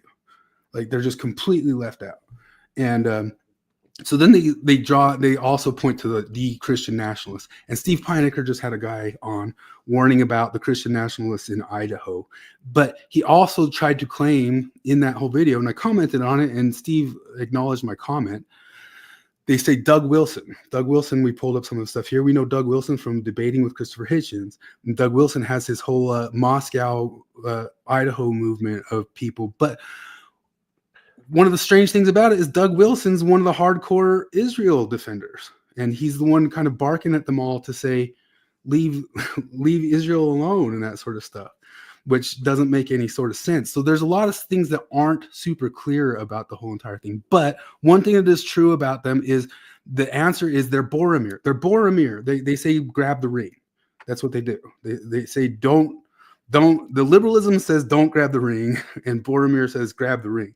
Does that make sense? And do it with religion and start to really wield power and use power and screw this constitution. And we should be able to make our own just different little religious factions of small differentiated communities all around the world and screw this big constitutional stuff. And James is more in a panic about that. Not that they don't just believe it, is this that he thinks that would ultimately play into the power play of the world government people, because if you balkanize and faction off, he thinks our constitution is what fought off this globalization.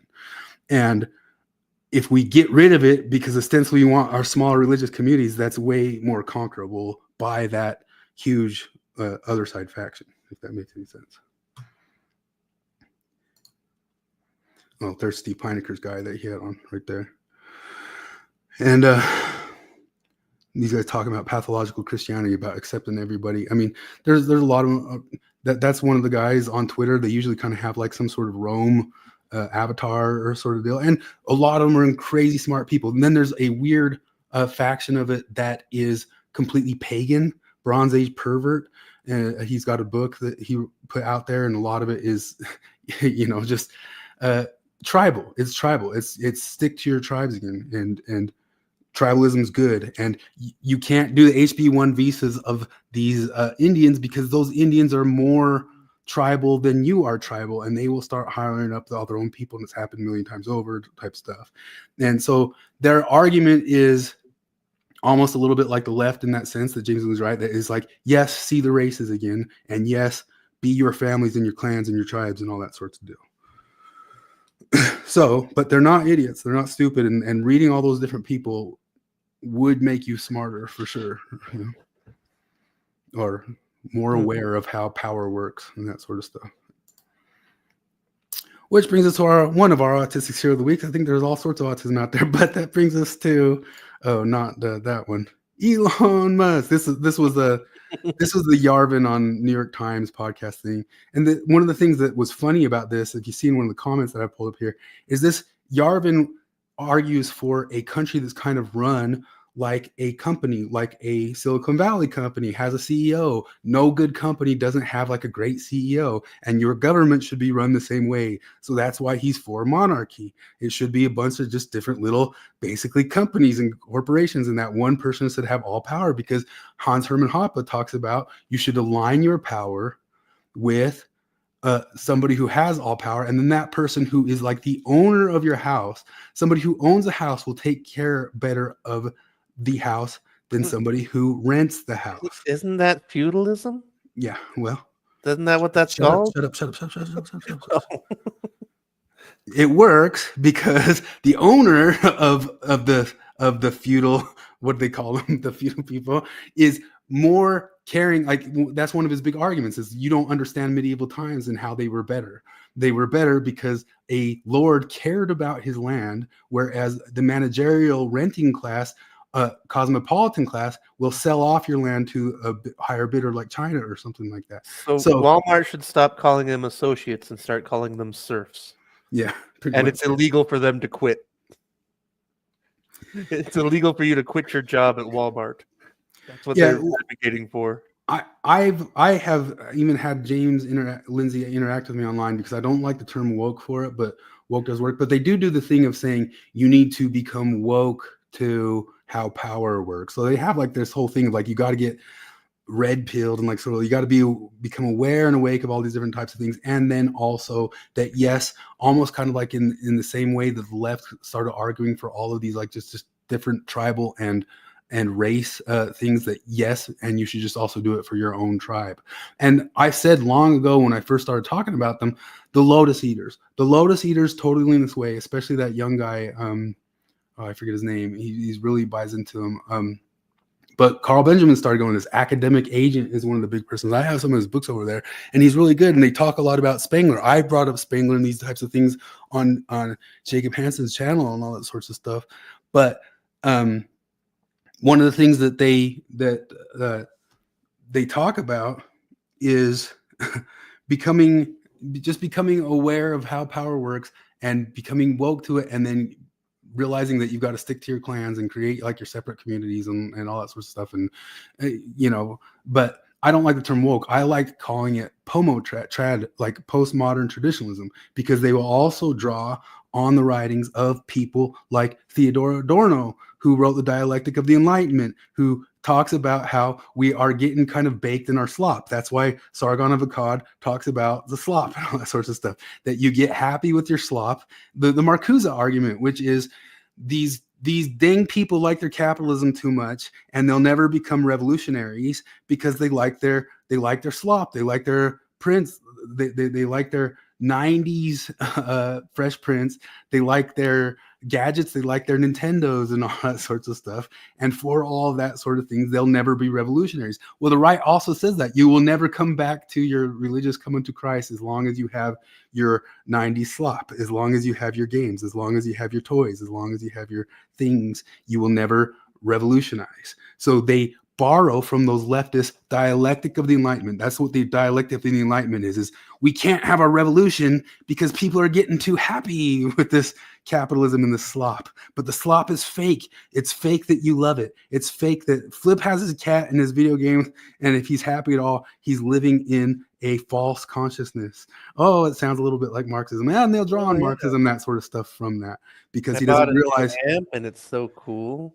And if you realize it, some of the Mormons argue for this. Like, you're not really happy. You're not happy with all your slop and your things and your toys and your creature comforts. Yes, perfect.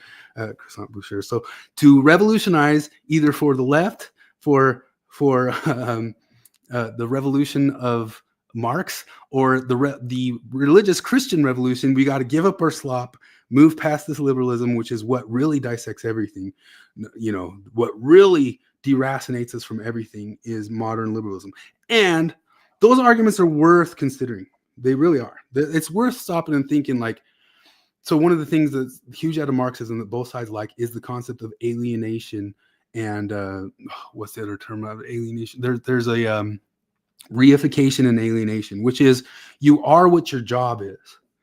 You know, you so instead of Flip being a person, Flip's just a truck driver or something like that. You are whatever your thing is, and Flip's so much more than that, or type of deal. And there is a sense in our society that happens to you, that happens to you. You start getting funneled into supposedly like what your utility is, or something like that. And some of those, I disagree with James Lindsay that he just almost kind of like, don't read it. I'm like, no, read it. Like, I've read it all, and I haven't decided that I have to go that route. You know what I mean? But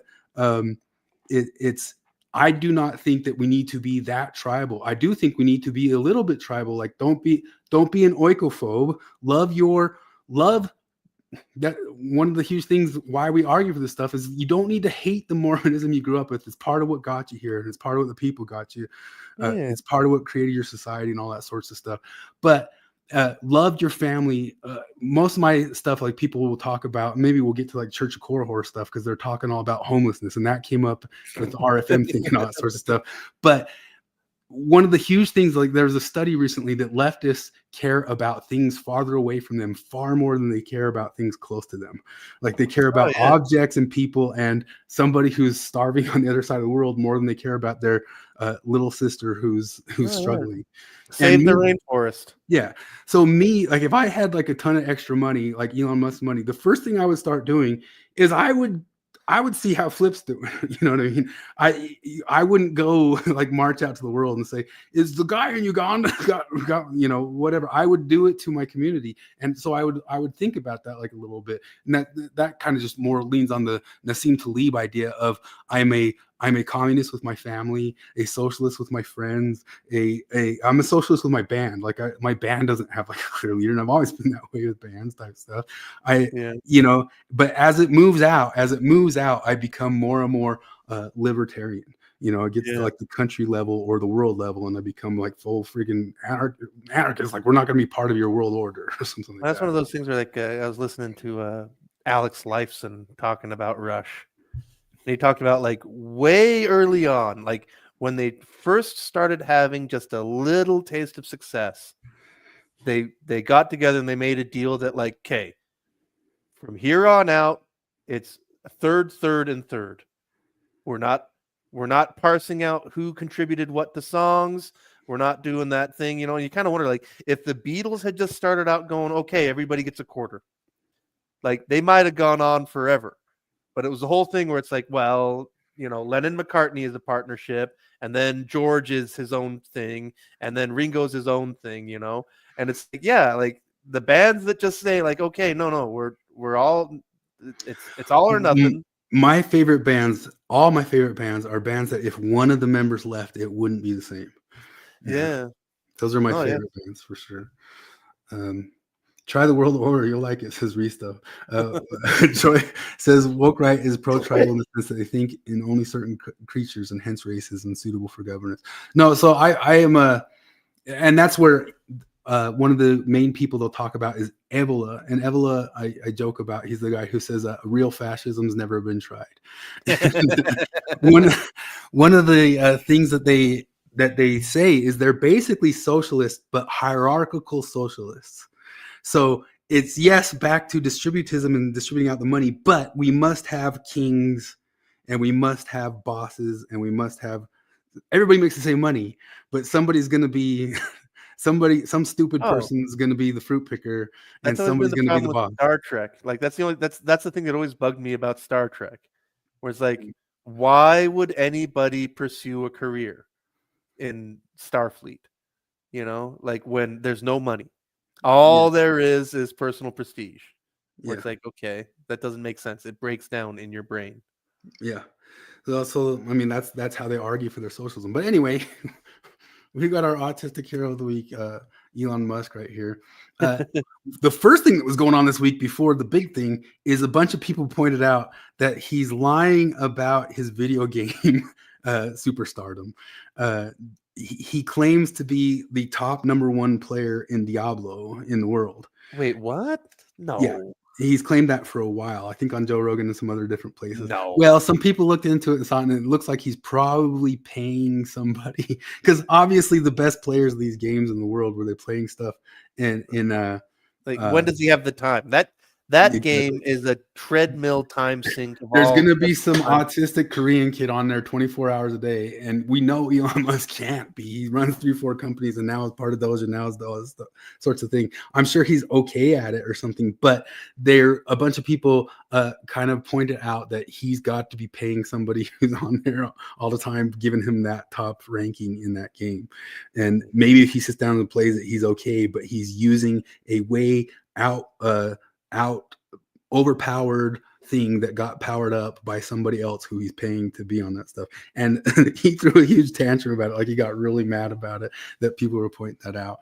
And that happened before the inauguration, which came up, and he did the Martian salute. That's why I call it the Martian salute. Somebody said call it the Roman salute, supposedly out there on out in front of everybody. Oh, and this is what they told us: on the road to fascism is lined with people telling you to stop overreacting.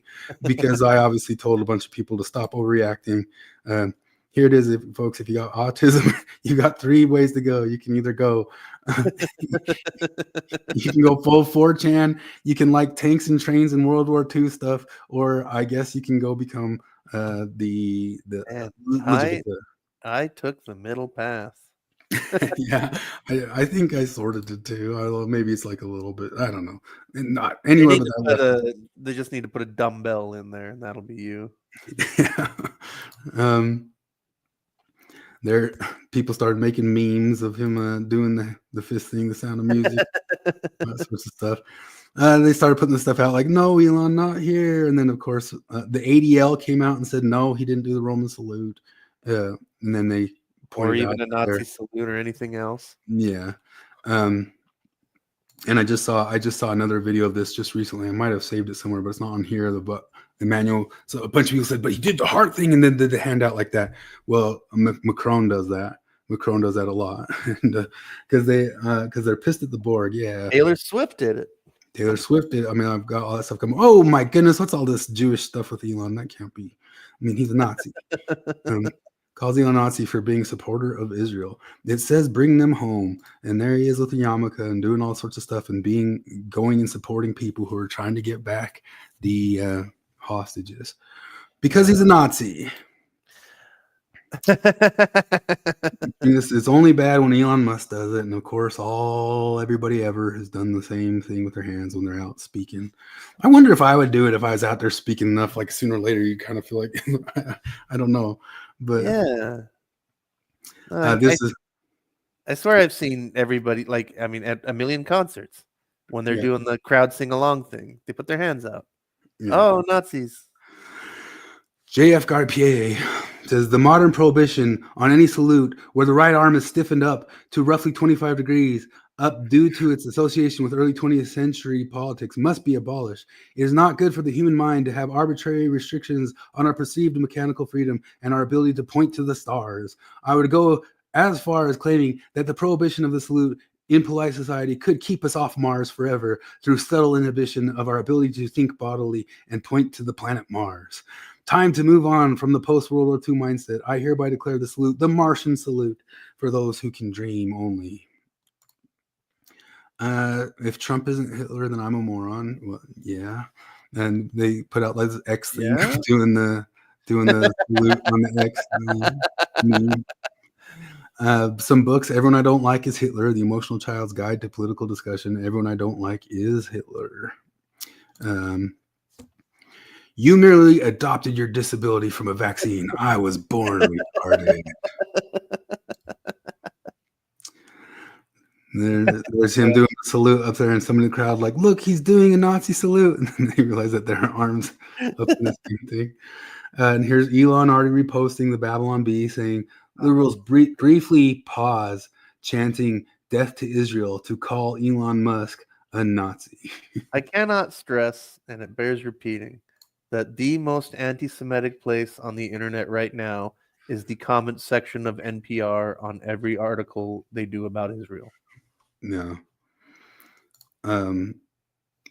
There's Bill Kristol. If people don't know, Bill Kristol's one of the more famous neocons who helped get us into almost every single war in the world, saying, senior White House official thinks Nazi jokes are funny. Then, of course, and I commented, warmonger says what? And anyway, but they show some people joking about Nazis, which we know happened all throughout history. It's a clip from Hogan's Heroes.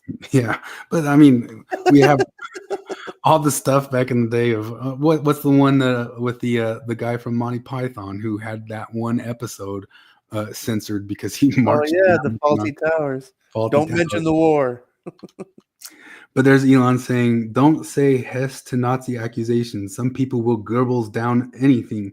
Stop goring your enemies. His pronouns would have been he, Himmler. But you did not see that coming. Man, I remember when I was a kid, a friend and I, it was mostly him, but we came up with a whole bunch of jokes about Auschwitz brand hair dye and shampoo. And the whole ad was little kid in the bath washing his hair, bleaching his hair with Auschwitz brand. And the mother comes in and goes, "You've been a Nazi boy. I'm so proud of you." And then the horrible punchline was, "And remember, if you don't get Auschwitz, you get Jude."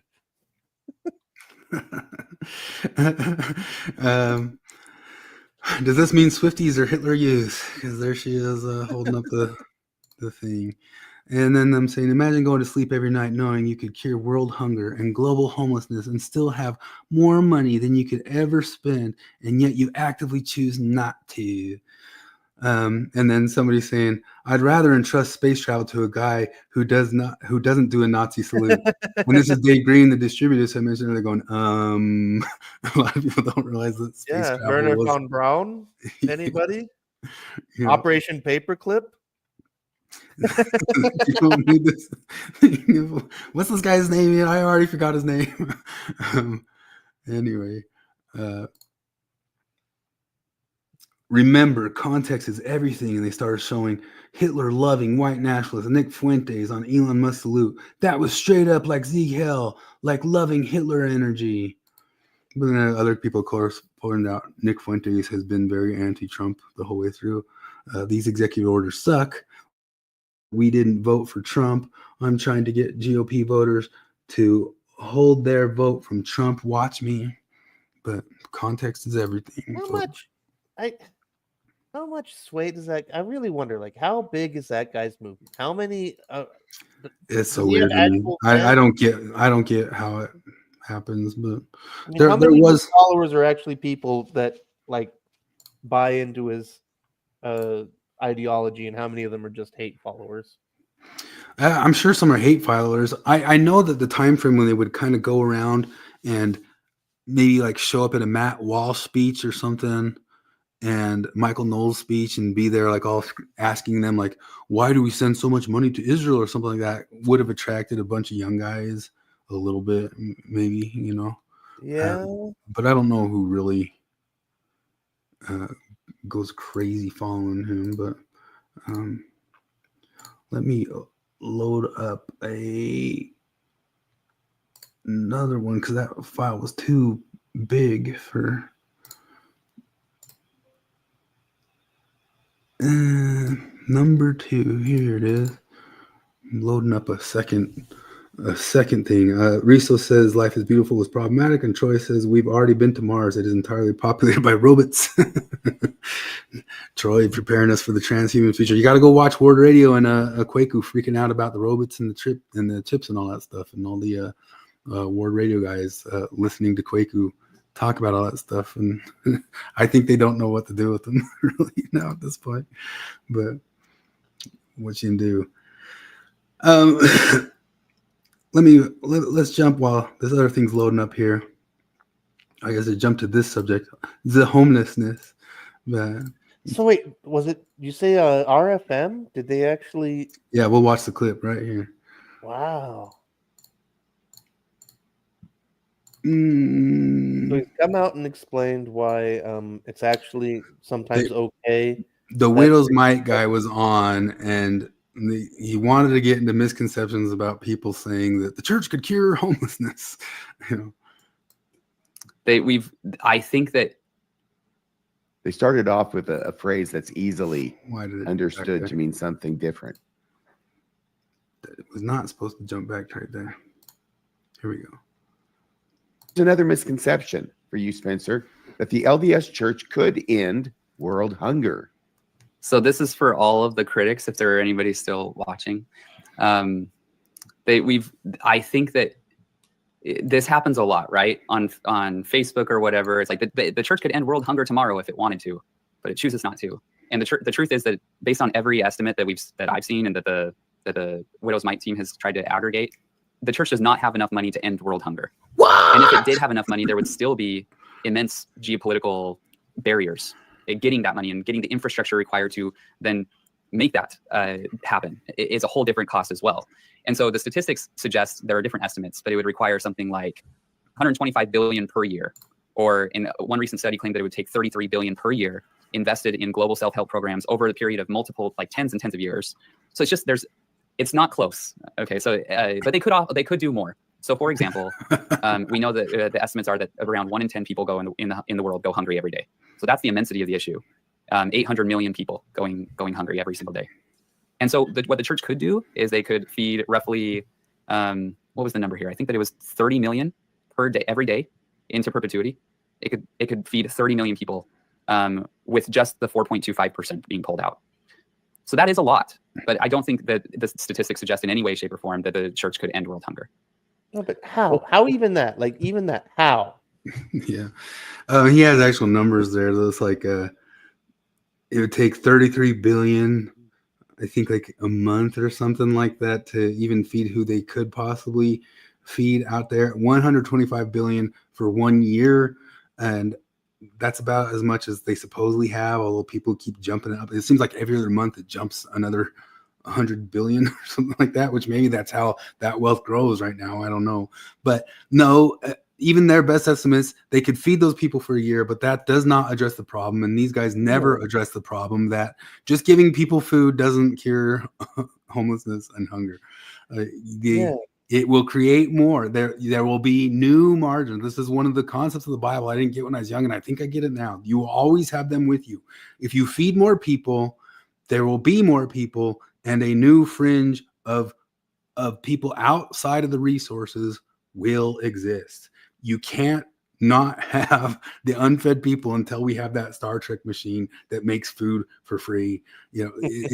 People would grow. There would be more people. There would be a new fringe.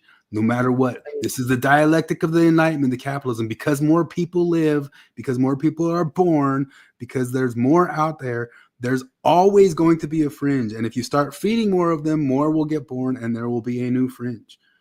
And also, like, the people make bad choices. What? The thing they can do. It's totally up to people to make bad choices. They it's just you can't stop them. Well, you could join the Church of Korhor, which I listened to that with Aaron Raw this week. So I like when he said just because Troy Lever just his most recent comment where he talks about these things are all decreasing, by the way. Because when he said only 1 in 10 people are going hungry, those are amazing numbers. That's gone way down in my lifetime. Mm-hmm. Come on. And no matter what, there will still be a fringe, and likely in a lot of the cases, like the homelessness around here. I know the Church of Korhor guy brags that he goes around and does stuff more than maybe the church does. No, which I don't think it's more, but he's making blankets for people. His big brag is, we're making blankets. I got news for you. They've already got blankets. They've got blankets, and you're making blankets usually for drug addicts. They probably stay pretty warm most times, but they stay warm in the stairwell of my building. That's for damn sure. One of the funny misconceptions that he talked about here in the money of all this sorts of stuff is he also talked about they have a misconception about how much their buildings and all that stuff cost. It doesn't cost them that much to build all those temples. And people are freaking out about that sorts of stuff. But anyway. Forrest was watching the Culture stream. Yeah, Colby Reddish is on there complaining about the Jacob and the debate coming on, which I don't know if they're live right now or still live, or they probably finished because we're coming up on 2 hours. The Colby Jacob debate. I don't know. I think they were talking about it on there, and who knows if they're going to do it. But I know that Jacob was still at the stance that they had to take on that transgender debate if they wanted to do it. And I think their whole entire thing was to talk about how Jacob runs from it and wouldn't do it. And I think Jacob would do it if they granted him his ability to chip at their worldview stuff, I believe. I don't know. Jacob, he's very much about I'll play in my court and I will set the rules. But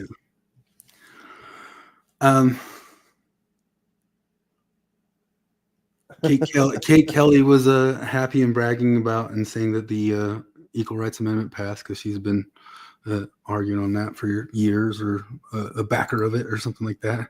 Some people were mean to her and said, "You did nothing. Also, stop eating." The fact that you in here knowing how badly it would disgrace whatever family you have left, as Julie said. Oh gosh! And this is part of I think it was bad takes on Twitter or something like that she says it's passed, and it's just true now. Here's Biden when he tried to pass it and say it was passing, and then he got community noted and saying, "No, this is not ratified." Thursday nights. I mean, we've always been on Thursday nights. I think Colch has started to taking up Thursday nights, although he does multiple nights a week. But at the same time, if he does it, I mean, we don't own the internet or anything like that. So Thursday was always wide open. I don't know if Thursday keeps working for you, Flip. It might be tougher for you now with a different job. But What? Oh, Julie Hanks, Maven, and the Bishop's interview, MBR, Mormon book reviews. Oh, Steve Pinecker and RFN were all on there. He had Julie Hanks on this week, and I watched like a little bit of that one. I was going to bring up, we've been watching the Bishop's interview guy. I think I even might have a clip from here later. But I was going to say there was a panel. I had some clips, and it was probably going to run too long tonight. Maven and the different people on Latter-day Digest talked about censorship in the colleges and the universities and all that sorts of stuff. And I listened to that whole one. I had some clips, but I don't know if we'll get to it. Risa said Bishop's interview didn't want to touch my abortion question with a 10-foot pole. Need to invite him here so he doesn't get brainwashed by their cult. The Bishop's interview guy. I don't know that he's right off the bat like so politically aligned with them, but he's going to become there or something like that, because he avoids talking about anything, but he'll let other people say their opinions on political matters. Who knows? This is Phyllis Schlafly. You can watch this movie, which is a propaganda movie. Kate Blanchett played Phyllis Schlafly. She was the lady who stood up against the ERA 30, 40, 50 years ago or something like that. And they've got a whole website about the lies told about her in this movie. The one True Cole. John Dehlin said this week that, I guess I'll pull up the clip of this one, that he is, his clip's on the Objectivity. Let's see. Yeah, man, I mean, I appreciate the sentiment. We'll pull it here and see. Oh, that's right. No, I know that. I think I know. I remember. I was actually surprised by this clip. Yeah, I mean, if he holds to it, I mean, more power to him. I will let people off of their off ramp if they stick to their off ramp. Let me see here. Is that showing it? No, I'm still on the Thrive. I'm still on the Thrive thing. Remove this one. Here it is. One is this idea that we're not as objective. We should stop saying we're trying to be objective because we're clearly not. And I'll just agree. When we started out the series, we really wanted to try and keep an objective tone. And I do think the evidence that we provided was objective. And I think I think our intellectual analysis was fair. Or at least the most fair thing out there on the internet, certainly fairer than any apologetic resource out there, certainly more fair than many of the even ex-Mormon podcasts. But I will acknowledge that I think that we're not as objective as we could be.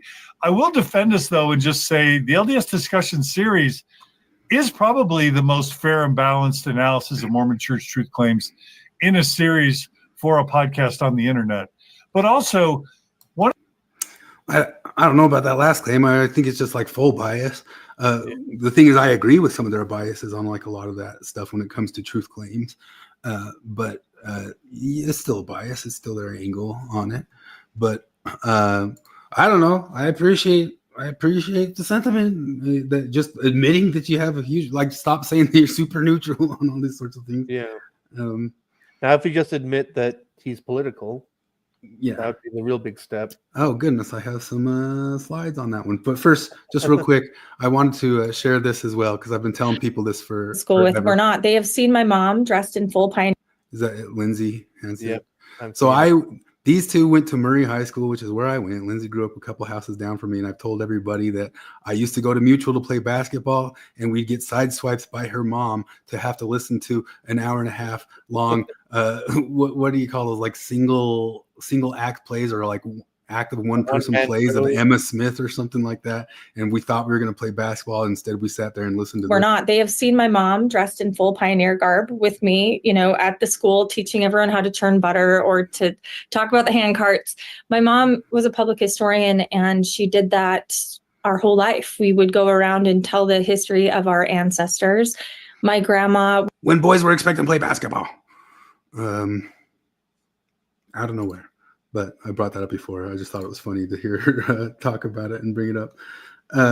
She also copped to the showrunners completely. Like, it's funny, like they brought her on to be a Mormon historian, and then just like, okay, we're just going to use your name for credit, like to give the veneer that we consulted with historians. Not that. Also, to be clear, Lindsay Park is not a historian. She doesn't do research. She does book reports. That's all she's ever done is book reports. That's all it matters. That is. But I think she might have gone and gotten her undergraduate in history now at this point. I think. Yeah.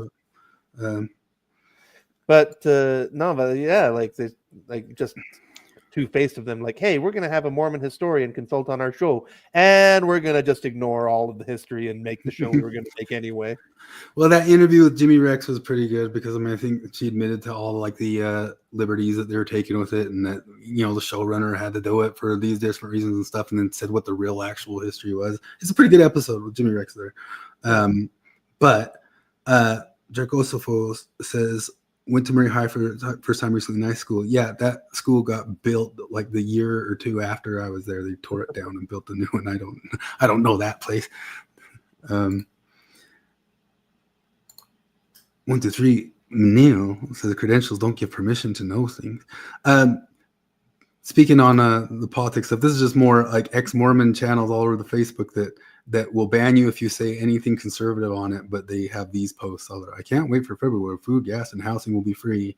And this stuff never gets torn down. But if you went and put up some like blue-haired boomer tier meme on there, it would get banned in a second. Types of stuff said on those Facebook pages, like blocking out the person. I hate men is a political statement to me. So yes, I do. Some people say I hate white people. They hate the system white people have created and what white people demographic continue to allow or perpetuate in society. It's not about individuals. It's about the consensus of the demographic that has done to harm to others, which woke right we talked about earlier, replace white men there with the Jews, replace the men with the women there. That's all. That's all the KKK ever says. That's all that the Nazis ever said. Someone sent me a box of masculinity, and like these things, I'm pulling them from those websites of things that don't get banned because they're political, and we get banned off of there for. Well, it just came up earlier because I was chiding one of the hall monitors. You saw me chide her. She's banned Jared from that channel because Jared said men can't be women, but stuff like this just floats, Yeah, no, that's totally fine.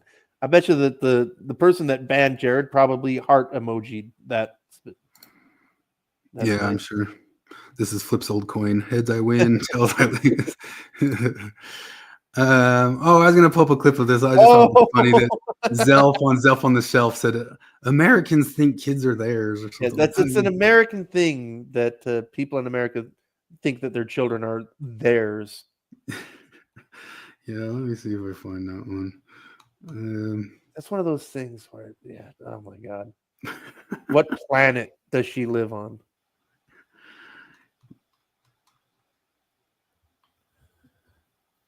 Oh, man. I had it saved. Man, I was doing so good up until this moment. I guess I got over and.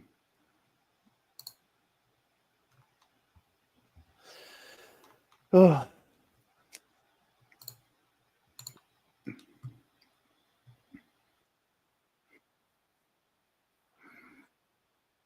Is it showing it? Is it showing it? Yeah. No, I'm not seeing the clip. Are you trying to show the clip? Yep, I was.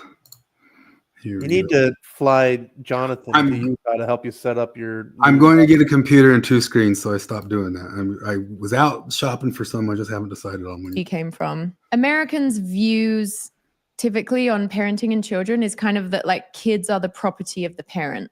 And that's why in Utah, and Sherry talks about this a bit in the book, Hey, there's these laws called like free range parenting laws or whatever. America is a lot more open than, say, the UK where I'm from to, I mean, like home. I just thought it was funny to clip it because come on, everybody views their kids as theirs. I looked it up on Google in 2 seconds. Like, do people view kids as theirs? Like, yes, they do. They view kids as theirs. and also this, like she talks about, in the UK there's no homeschooling. It's like, yes, there is. Here's Reese saying they both have kids. For sure they do, Reese. No, neither of them have kids. The English kids I play video games with, they're a bunch of witnesses or ex-witnesses, and half of them were homeschooled. There's Marty saying the UK doesn't. Yeah, right. They don't. Of course they do. Like, Yeah, I don't know what she was on about.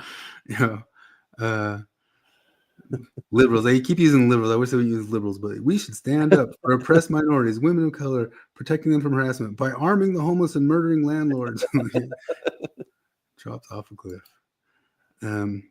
This is Stephen Jay Gould, who is he used to have debates with Dawkins about directed equilibrium versus long, slow Darwinism and stuff. But a lot of people don't realize he was also a commie and kind of based some of his directed equilibrium ideas off of Marxist philosophy.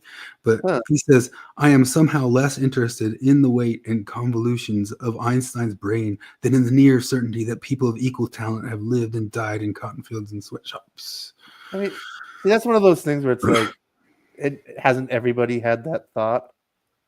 Yeah. Like, I used to tease my roommate where I'm like, how do we know that you're not the Paganini of blowjobs if you don't ever try? Like, you might be the greatest giver of blowjobs in history, but you just don't want a dick in your mouth. So why are you depraving the world of your genius? Like, Troy corrected me. Punctuated equilibrium. I always say directed equilibrium every time I bring up Stephen Jay Gould. But I guess Stephen Jay Gould and Dawkins really didn't like each other for their scientific disagreements on how was it personal? I thought it got pretty personal with them. Yeah. You didn't think it was? I don't know. I mean, the impression I got was that it was, one of those scientific disagreements. It's kind of like the way I feel like Bob Price and Bart Ehrman, in that, like, they are completely on the opposite thing of the historical Jesus thing. And yet, like I hear Bob Price praise Bart Ehrman's books all the time. Like, he's always like, oh, Bart Ehrman wrote a great book about this. And he's always talking about, I guess Bart doesn't really reference Bob Price that much, but like in their debates, like, they seem to be totally friendly about it. And like, yeah, just that. Bob Price is totally happy to say, read Bart Ehrman's books. They're good. Even though they disagree on the historical Jesus stuff. Christopher says the greatest rapper alive is probably Stacking Produce. Logic, one of the greatest rappers alive. Everybody always says that about guitarists too, and it's kind of true until the TikTok era. You can always find a shredder who's an unknown, the fact the catchphrase is tax the rich and not help the poor is telling. That's because it's an ideology premised on envy and resentment tone. The altruism is merely performative.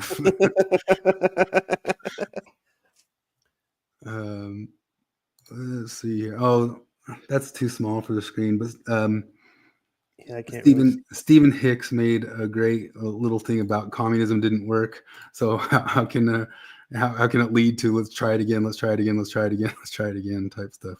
Go to Stephen Hicks's Facebook page. It's not too far down. It's just funny. Just communism didn't work. How do you change it? How do you change it? How do you change it? Cringe Lord stuff. Well, I guess to go to the Mormon side of stuff. Oops, I could put a guy's name on there, but they're talking about John Dehlin, popularized Orthodox Mormon. This is something I kind of generally agree with, that there's kind of been a push to make your basic normie Mormon seem as crazy as the murderers on Under the Banner of Heaven, and or that it could lead or direct to that or something like that. And I kind of disagree with that. Jacob says, just talked to a seminary student today about seer stones and translation. They were not bothered by it, and now none of them can become whiny Exmos saying no one ever told me about the seer stones. I didn't know about the seer stones till South Park. I don't know if anybody else is in that boat. I am 100% in that boat. I looked it up today. It was November 19th, 2003. I did not know about the seer stones until November 19th, 2003. I hate to say that. I mean, I would love to back you up, Jacob. You know, I'm friendly to all that stuff, but no, I went on a whole mission. I studied plenty of stuff. I was even at that time kind of starting to get more out of the church and was studying stuff already. And I did not know it until South Park. I didn't. That's the first time I saw it. Yeah, no, I had to talk a lot of my companions down because they Were you the one who revealed it to him? Well, no, we would go tracting because I'll just tell the story again because you're in California where you actually had pushback. Because I was in Mexico, nobody knew anything about Mormonism. Yeah, I was in Northern California and in the year 2000. So there were 3 things happening there all at once. One is that the Mormons had been there since the 1850s. Like a lot of the Mormons got to the Salt Lake Valley and were like, we're just going to keep going. We're not stopping here. And so like, I mean, in 2 different wards that I served in, like I went to a member's house and, you know, like a lot of Mormons, they had like the family tree thing in the living room. And I saw, oh, we're 4th cousins. Like we have the same great uncle, you know, that kind of thing. So like there was already a lot of Mormons there and they had been there all along. The second thing was that Walter Martin, the guy who wrote Kingdom of the Cults, his church was headquartered out of Sacramento, right? And so like the evangelical scene there was just partly because there were a lot of Mormons around. They like, you know, there was a church in my my first area that they had a copy of the God Makers that they would show, you know. So, and then the third thing was that it was the year 2000, the internet was coming along. And so, like I've always said so many times, like part of the reason my mission sucked so bad was that we never encountered anybody that didn't already have an opinion on the Mormons. And so, like, we would track into people and they would bring up all of this stuff. And then, like, we'd be walking away and my companion would be like, wow, I can't believe the anti-Mormon lies. And I have to be like, no, like, that stuff is true. And part of it's because, like, my dad, you know, like I've said a million times before, like, for me, Mormon history is family history. You know, like, my family were involved with Mountain Meadows. You know, my 2 of my great aunts married Joseph Smith, you know, like all this stuff. And also, like, my dad was always a polemicist and a historian type. So, like, I mean, I think before I got baptized, my dad told me about the stone in the hat. He told me about Mountain Meadows. He told me about the penalties in the temple. He told me about Adam God theory. He told me about blood atonement. Like, I learned all of this shit from my dad before I was ordained a deacon, you know? Well, I think that kind of goes to show that Jacob's like a little bit right here, that maybe them bringing up Joseph Smith's wives through cartoons and him talking to them about it in seminary does inoculate a bit better, because I knew some things that upset other people. Like, my dad worked at the church office building, so I knew that the top guys got paid from a real young age. And it's true that if you find stuff out at a way young age, it doesn't shock you when you find it out after you've been a missionary. I learned this week that there's a medical clinic next to the cafeteria in the church office building. Yeah, but that is the thing I learned this week. I didn't know that. And then I asked them, like, well, what's this here for? And they said, mostly it's vaccinations for people going overseas, which makes a lot of sense. So, like, things that I found out, I didn't know. I'd heard stuff about Joseph Smith maybe having more wives. I guess that wasn't crazy because we knew so much about Brigham Young. We talked about that before. But other things that I found out in adulthood was I didn't know about them drinking and smoking in Carthage jail.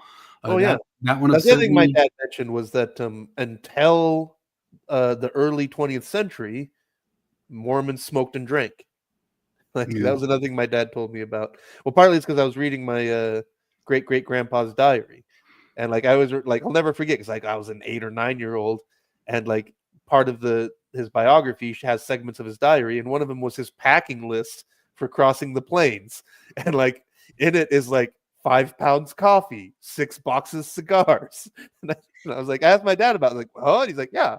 Like, they all drank and smoked. It didn't become a rule until I think it just to go to show that if people know about it younger, it does inoculate them. I don't know if that's a good thing, but it does. It Like worked on everything that I me. knew Mountain Meadows Massacre when I was young, and Mountain Meadows Massacre obviously didn't ever like bother me that much, and maybe it would have if I found that out when I was 23 and I already served a mission or something. I'm not gonna watch whatever it was, American Primeval or whatever it is.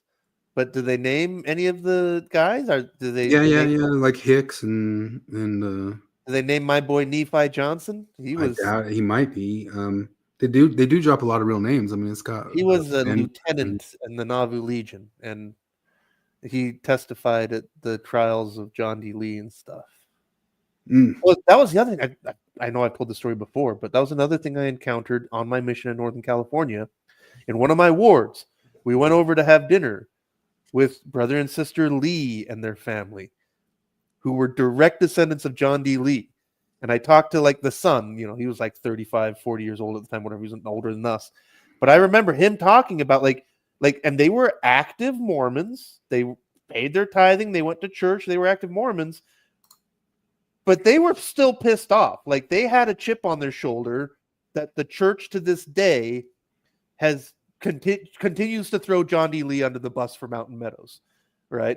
They felt like, no, Brigham bears some responsibility for this, as did a whole lot of other people. But they let our boy take the fall for it. They definitely had a chip on their shoulder all the way up to the year 2000 about that. Wow. Risla says, why do you think that Joseph didn't have kids with the other wives? That is one of the great mysteries. I know there's like a rumor that John C. Bennett was performing abortions for them. That seems like, how could they get all of them? Yeah. But it is weird that, maybe, here's a crazy idea. Maybe Joseph Smith. And then Christopher points out that some people do think that he did have other kids. They just didn't claim them, and some people can trace their lineage back, and that's true. Yeah, I don't know if it's true that's true. That's true that people think that. I wonder. You think right now with DNA, you could probably solve this mystery. Marty says the 116 pages will be in the CS letter if it wasn't already. Yeah, there was Mormons can't get away from it. There was all sorts of stuff that was hidden from us before the internet age, and the internet age let it out. And it would have been nice to know. Feeling that, having served a mission and feeling like duped that you didn't know that thing is an extra charge than just knowing it already before or something like that. It's a stunner to find that out. Oh, we saying the culture has a video. I'm gonna pull up his video here. And there's Jacob saying that Coach has him as. They did another episode on him tonight. Is his biggest fan. And there's Jacob saying our faith in man has declined because a lot of the leaders don't believe and stuff like that. But let's watch the video. Ward Radio's Cardin Ellis here, and welcome to my codified male support group. It's a judgment-free zone where Mormon alphas can air their grievances with the Church of Jesus Christ of Latter-day Saints, you know what I'm saying? Good to be here, Cardin. I like your garage. It's not woke. Okay, Greg. Anyway, Jacob, will you start us off with a word of prayer, my man? Our dear Heavenly Father, we thank thee for this day. We thank thee for our 45th and now 47th president, Donald John Trump, and for his tech wizard, Elon Musk, and for based Mike Lee. Oh yeah, and thank you for Russell M. Nelson. Please bless this meeting that it will be based and free of woke shiz. In the name of thy son, who is extremely proud of me for snitching on that Jezebel Julie Hanks, even Jesus Christ. Amen. Amen.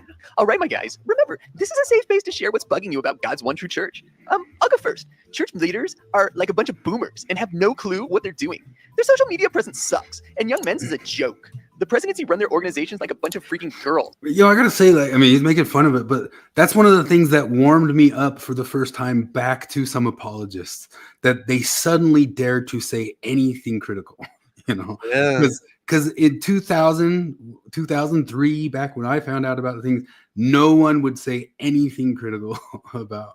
You wouldn't find anybody online daring to say that stuff. And I said, hey, if they'll call out their own a little bit, I'll give them props for it,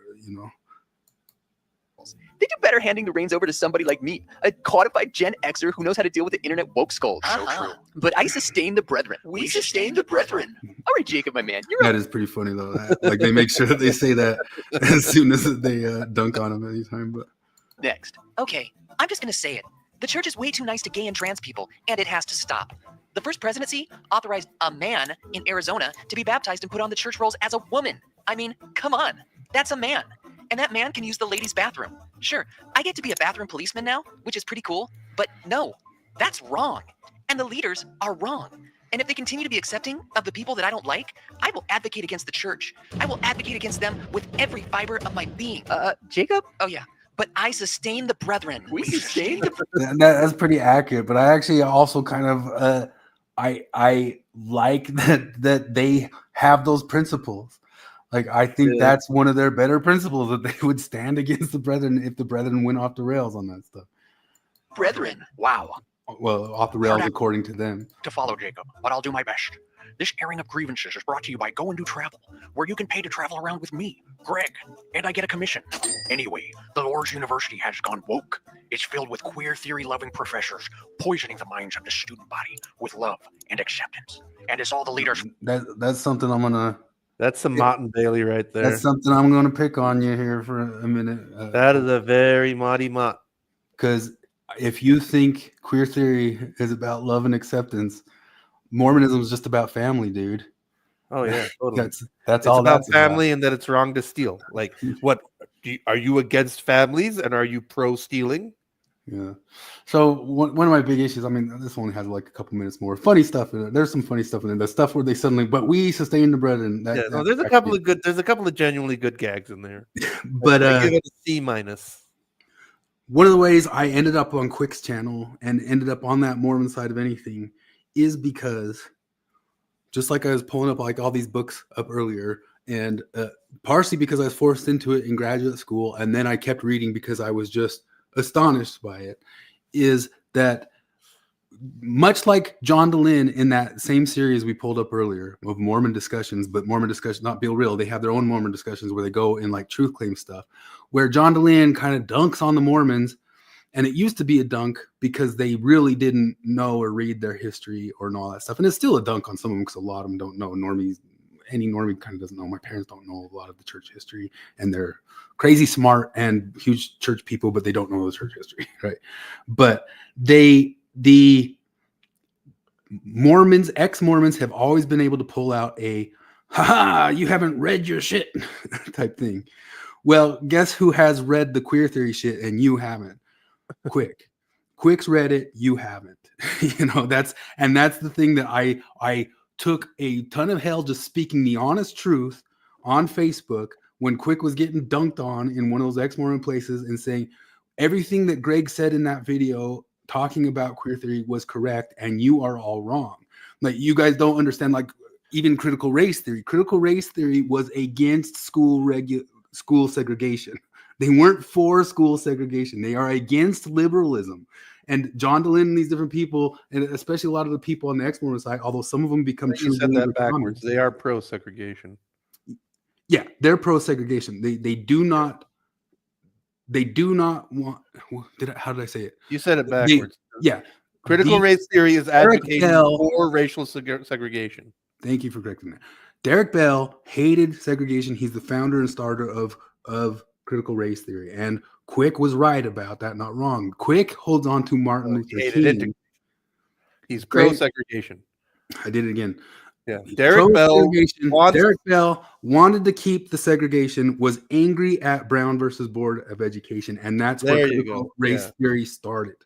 It started from him saying that, moved on into Kimberly Crenshaw, who pushed into pulling up all sorts of different postmodernist concepts, which moved on all the way down the line to what we know now as queer theory and all that sorts of stuff, which all come from different critical theories. But Greg Quick has read more of it than ex-Mormons have.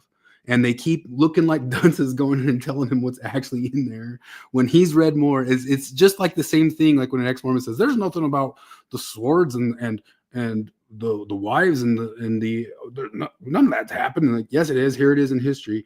Quick can do that to any sort of ex-Mormon who thinks that queer theory is just about love or something like that. I don't know. Like, I don't think Greg realized when he chose Quick that that's also the name for Chris Chan. Is it?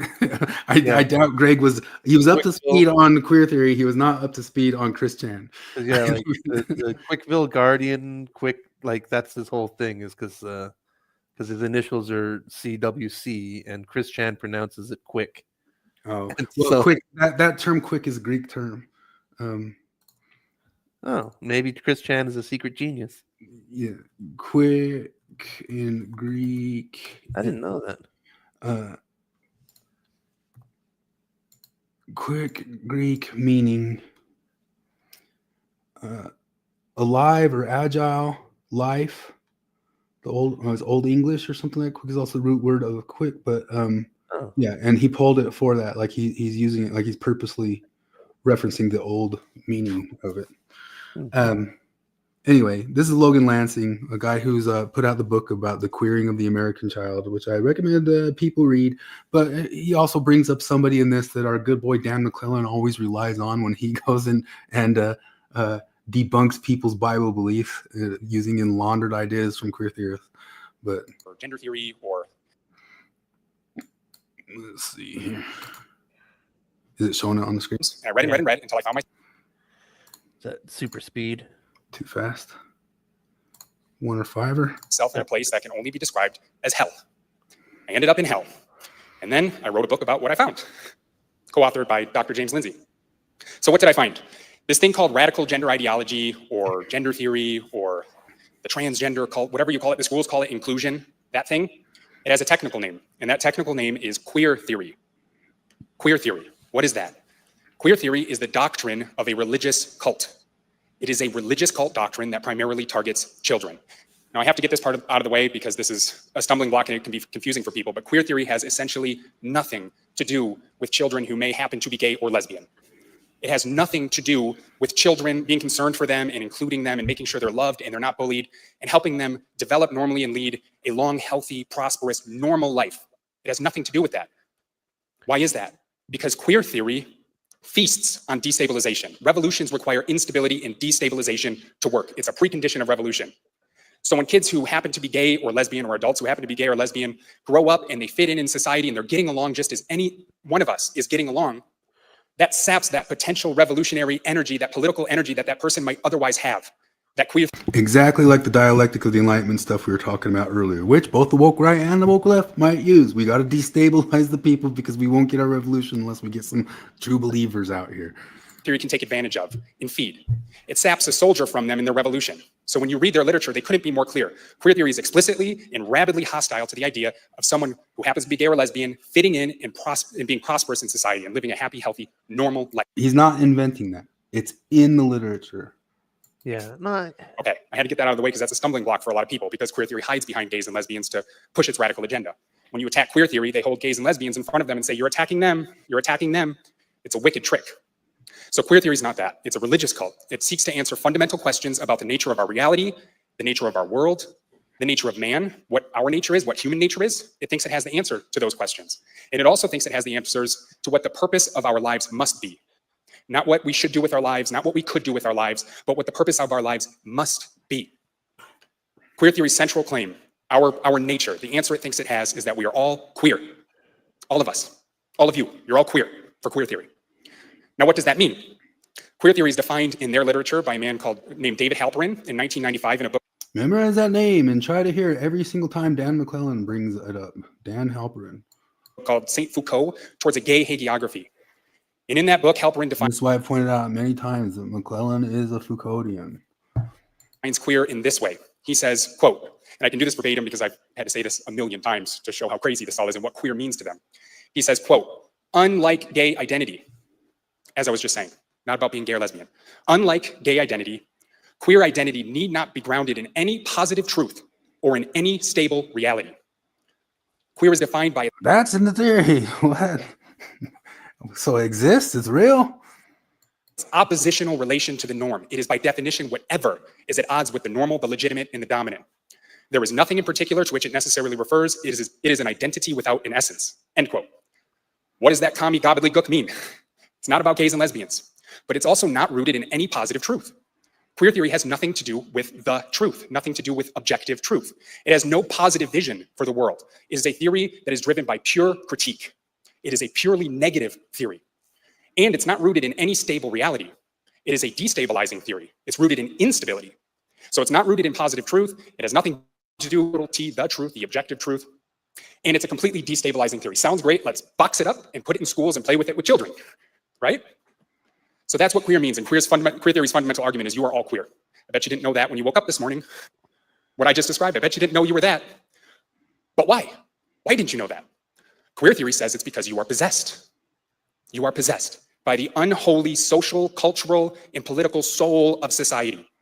It has possessed you. You are under. This is conspiracy theory, which, as we talk about many times, that feminism itself and the patriarchy stuff is ultimately a conspiracy theory as well. Its possession. And under that possession, you are convinced that such a thing as the truth is out there and it exists. You're convinced that there's a stable reality. You're convinced that being normal is okay and that you should lead a legitimate life. It has brainwashed you. It's pulling the strings back here. It's deceiving you and convincing you to do things that are considered normal and legitimate and truthful and rooted in a stable reality. Queen Judith Butler, if any of you are familiar with her, in her latest book, which is the last thing I've read in queer theory because I spent years reading it, and after Dr. James Lindsay and I wrote this last book, I couldn't read any more of it. I'd seen enough. I was reading Judith Butler around the time frame that I found out that the seer stone was real. In that book, she calls this unholy spirit psychosocial phantasms. There's a technical name for that you're probably all familiar with. It's called social constructions. There's these social constructions floating out there. What is a man? What is a woman? What is a male? What is a female? All of it's socially constructed. And you're possessed by these to desire to become those things, to identify as a male, to identify as a man, to identify as a female, to identify as a woman. This is what queer theory believes. You are under, quite literally, you are under demonic evil possession. It is convincing you to make decisions it wants you to make. It's not grabbing your hand and forcing it into the wardrobe and saying, you're a man, so you need to wear a suit today. Or forcing your hand into the wardrobe and saying, you're a little girl, you need to wear this dress. It's convincing you to do those things yourself. It's like you've got a demon inside you that's possessed you. So what do we do when we're possessed? We have an exorcism. We need to have an exorcism. We need to cast off this demon, this evil influence that's possessing us and convincing me I've got to have this haircut because I think it's normal, convincing me that I needed to wear this jacket because I'm giving this speech, convincing me of all of these things. We need to have an exorcism. We need to be initiated into the religious doctrine of queer theory that has all of the answers about how this is all supposed to work. We need to be initiated into the mystery. I've always said it's like they found a way to try to incept their psychosexual neuroticism, their own psychosexual neuroticism. Let's make everybody else accept it through big, wordy, shitty books. We need queer theory to say, hey, everything is made up and fake and reality is unstable and there's no truth. There's no such thing as normal. There's no such thing as legitimate. So don't wear the suit you're wearing. Get a wacky haircut. Begin to live your life differently because it's all made up and it's tricking you into presenting yourself as a man or presenting yourself as a woman or raising your kids in a certain way. It's tricking you into all of this. We need to possess this evil spirit doing this. There's a reason they say trans lives are sacred. There's a reason they say that. They are transcending their fallen material. And they do say that. They say that term. We can find a million examples of material form. They're transcending the beast they've become that they were brainwashed to become. There is no such thing as sex or gender identity or sex. It's all made up and imposed and you're brainwashed into it. They're transcending that. That's why they're considered sacred. They're closer to the divine, which is their queer nature. But as any of you who are involved in any sort of activism or politics at all will know, it's not enough for just one person to get involved in this religious doctrine and get initiated and believe it themselves. You have to believe it too. If you're religious, it needs to convert you. There's the biggest rub. Yep. You. If you're not religious, it needs to convert you. And for a long time, if you heard somebody talking like this and you didn't agree with it and you said you didn't agree with it, you got kicked off of ex-Mormon pages, which Jared was kicked off of one right now for the lady that I was chiding earlier today. Because one of us isn't free in their minds until all of us are free. Because I can become trans and cast off everything and look however I want to look and get away from my sex that was assigned at birth and my clothing style and everything. But if my neighbors aren't doing it, if my family's not doing it, if my community's not doing it, the project won't work. Because those people, normal people, are going to keep reproducing society, reproducing norms, reproducing legitimate institutions. They're going to keep reproducing this demon that's going to follow me around forever. So to destroy the demon and finally rid myself of possession, everyone has to be in on the project. Yeah. Have you got much more? Because I should probably be responsible. I kinda do, but probably not more than 20 minutes. But you don't have to stick around for it if you don't want. Well, I don't know. I always like seeing this stuff, but There's more Jacob More- pointing out that Coach is obsessed with him. I don't know what Coach sees Jacob's posts on Facebook or anything like that. They do get a lot of content out of him. I Colin. mean, Jacob is kind of lol cowy. Yeah. It's hard to say. This is posted in Mormon stories of somebody saying kind of like the Fowler steps of faith leading towards atheism. And Jonathan Streeter made a different version of it, talking about the ex-Mormon steps out of Mormon, ex-Mormonism, postmodern deconstruction, all white people are racist, trans women are women, socialism is good, radical, moral relativism, psychedelics. I can't see what the last one is there. It's pretty funny though. Malthusian antinatalism. Malthusian polyamory, Malthusian antinatalism. Yeah, that usually almost always follows, which is one of the reasons we kind of constantly joke that it is not a deconversion; it is a conversion. Like I know so many people like this. Just personally, I know people that like, and I kind of feel bad because I was the person that talked them out of belief in Mormonism, and then they literally went down this staircase. Like. Even like the last time I saw, I've seen it a million times. Like I don't want to reproduce. And this is one of the reasons, like Forrest was saying to us, like we should get a hold of that Bishop's interview guy because he seems like a down-home Southern dude. And if you listen to the people going and talking to him who are love bombing him, oh, that's part of cultish behaviors, right? Everybody starts love bombing him because he comes out as an ex-bishop, and they're starting to drop every one of these little things on him. The Church of Korihor guy, he drops every single one of these things. Like, try this, try that, try this, try that. Oh, put a pineapple on your website or something like that. That you're part of the polyamory group or something like that. But if you convert to that, I'm still ultimately us as kind of generally libertarian-ish type dudes are fine if you convert to it. The problem is it's just like any other cultish type thing where it's not okay if I think differently. Yeah. We get banned and removed and exiled from those worlds for saying that we don't have to go down these paths right here. This is pretty funny. Left secularism can't leave secularism alone. This is just like another one of those books. This is a base librarian pointing out that so many of those books that people ban, we brought it up here a million times before, those books are books that groom kids into these concepts and ideas. They have sexually explicit stuff in them. It was perfectly fine to ban them out of elementary schools, government elementary schools. That's not book banning. This is Divas, and Divas put out a thing saying like secular humanism is obviously like a better way to morality, and I just kind of chided him out on like Chesterton's fence and saying, hey man, tradition is the democracy of the dead from G.K. Chesterton. You know, modernism has problems with its hubris and constant incorporation of this could be woke right stuff if you think about it. But no, I still land on the side of liberalism's good, but we just got to come into it with our eyes open of like what you're getting deconstructed, which brings up this this old post from Steve Eliason here, which I always liked. I can question, I can doubt, I can deconstruct everything. Crying Michael Jordan, I can deconstruct things that are true. And that's kind of the joke with it. But Chesterton's fence is just kind of what I was going to call this channel Chesterton's fence, which is just the general concept of don't move a fence until you know why it's there. But part of the Chesterton's fence thing is that you can move it maybe if you know why it's there and that it's no longer useful. But know why it's there first. Know why it might be useful. And there's some things in society that you don't know why that fence is there yet until everything blows up in your damn face. And then another one of the things too is that if the fence should be there, maybe you should work on helping keeping the fence up and clean and painted and all that sorts of stuff, or find ways to do that. And then Divas gave me props for roasting him before on other stuff. We roasted him about bringing up his things. I thought this was pretty funny. The planet thing. Well, actually, we inherit the father. But I think it's so funny when Mormons kind of defend stuff when things are just kind of barely off of like what the claim is. Here's Neil deGrasse Tyson putting up two different posts saying, here's the proof that the earth is flat. And he's got a level on the ground and it's flat.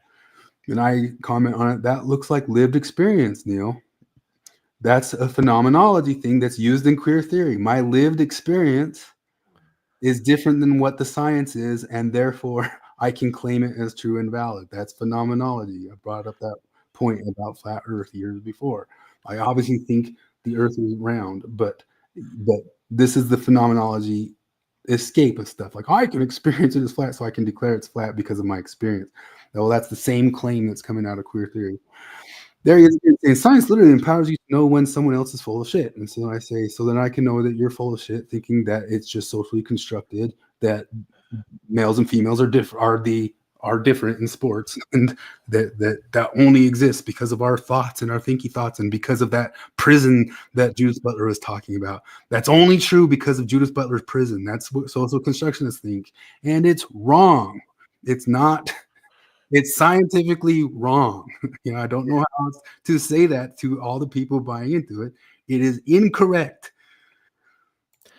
What was the one who saw this? I think Jared shared it.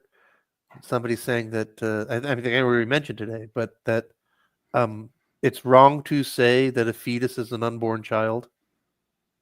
Yeah, like that was. I mean, obviously, feminists say all kinds of stupid things, but that's one we saw again this week. Like, oh no, that's not an unborn child.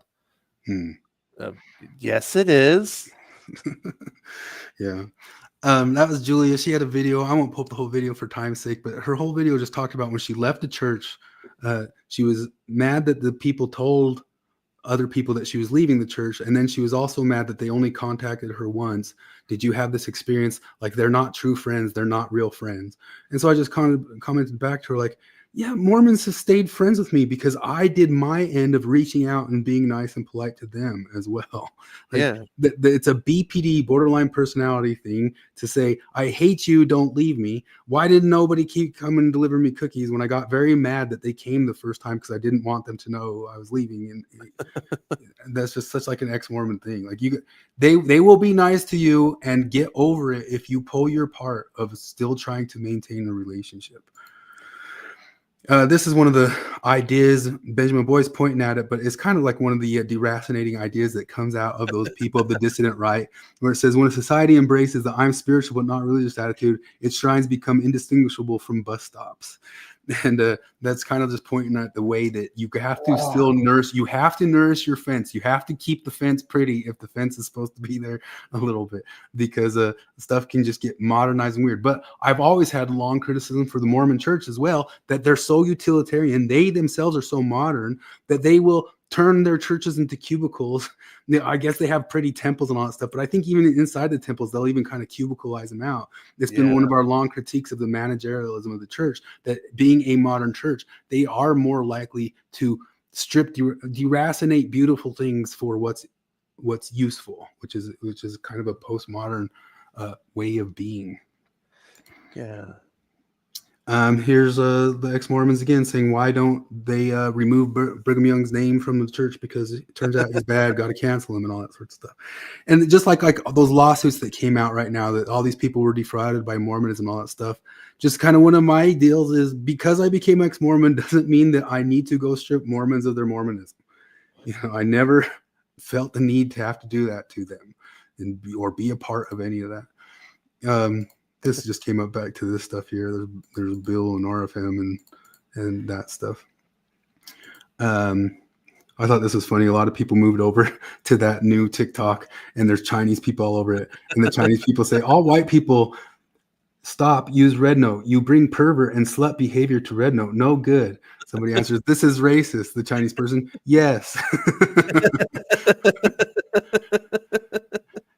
But that is one of the issues in the question mark of the dissident right people, because every other group in the world does get to be insular like that, except whitey, right?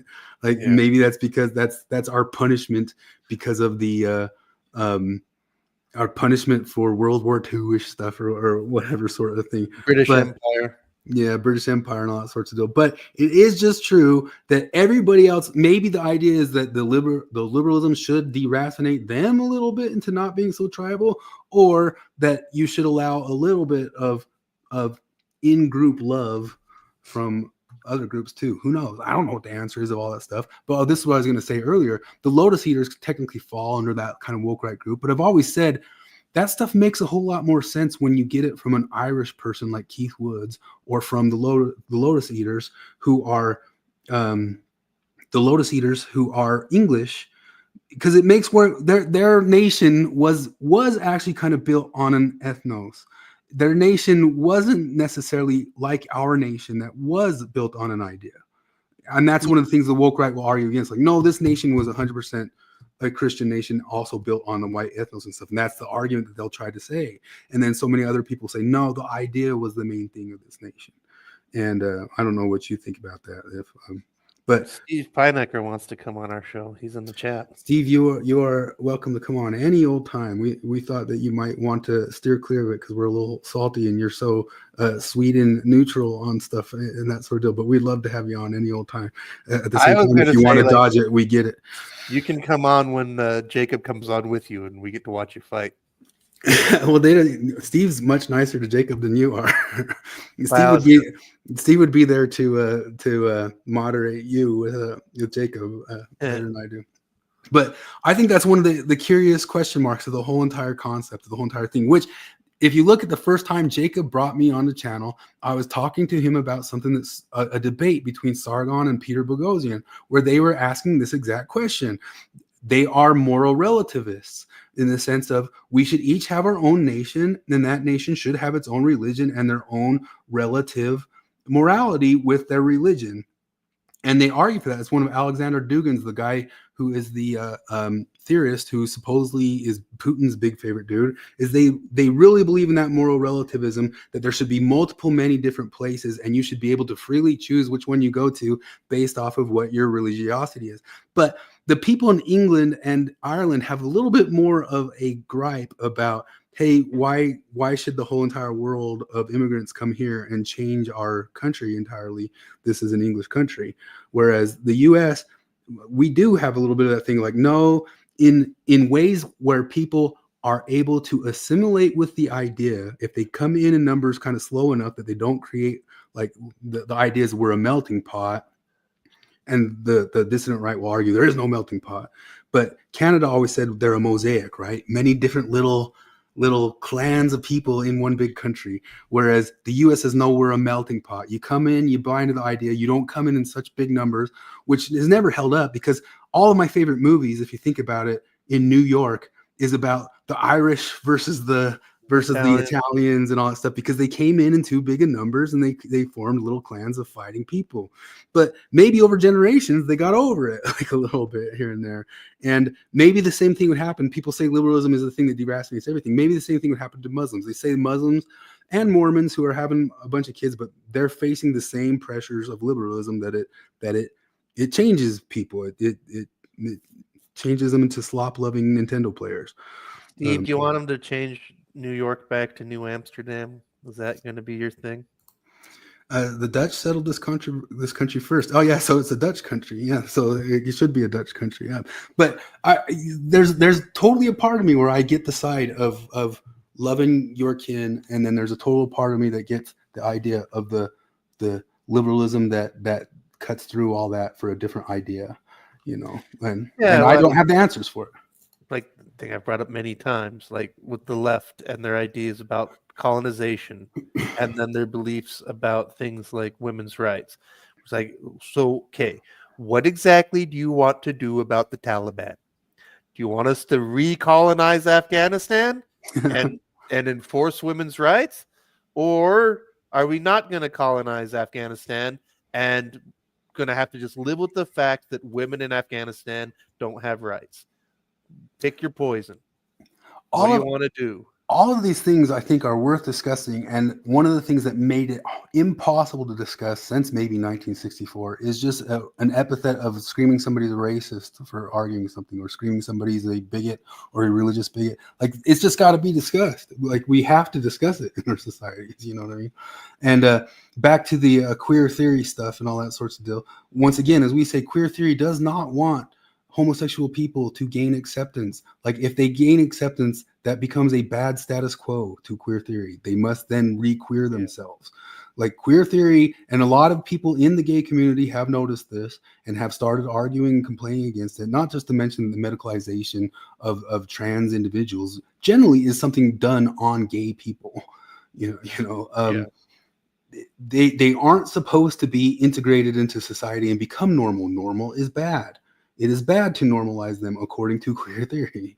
You know, I'll never forget because in a book that I read, I mean, just glanced through, I was literally just thumbing through it, and it was called "What is Queer Theory?" was the name of the book, and it was a college textbook, and there was like the chapter on gay men, and I'll never forget, like, because somebody had highlighted it, and the sentence was, homosexual men don't just like men, they are like men, as a bad thing, as in it's bad that gays are masculine, basically, because masculinity of any form is bad.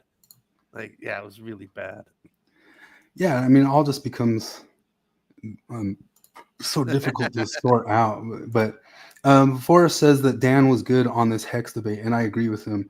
Like, Dan, I think not only was he good about kind of dunking on the guy and dissecting his claims, but also in the interactions that he had with them afterwards. I thought he started interacting very well when he was finally being the interlocutor between different people who have dogmas and who don't have dogmas. He was very kind of like professional and polite about their beliefs and stuff, and then talking about like their claims of this is 100% the same, and no, it is not 100% the same. I forget what exact like some old scrolls are 100% the same as some other thing, and like, no, they are not. But I was just kind of bringing these up because he's on this channel. On this channel, he was asked about kind of his blue churchiness, and he once again defaulted to the thing of saying, all things aside, I side with the marginalized, which we've claimed since forever. Like, that will cause a canyon of bias. It's not a simple thing. It's not a little thing of just saying, boy, that's just a little thing that I do. No, that is a canyon of bias that will make you part of that same blue church that we were talking about earlier.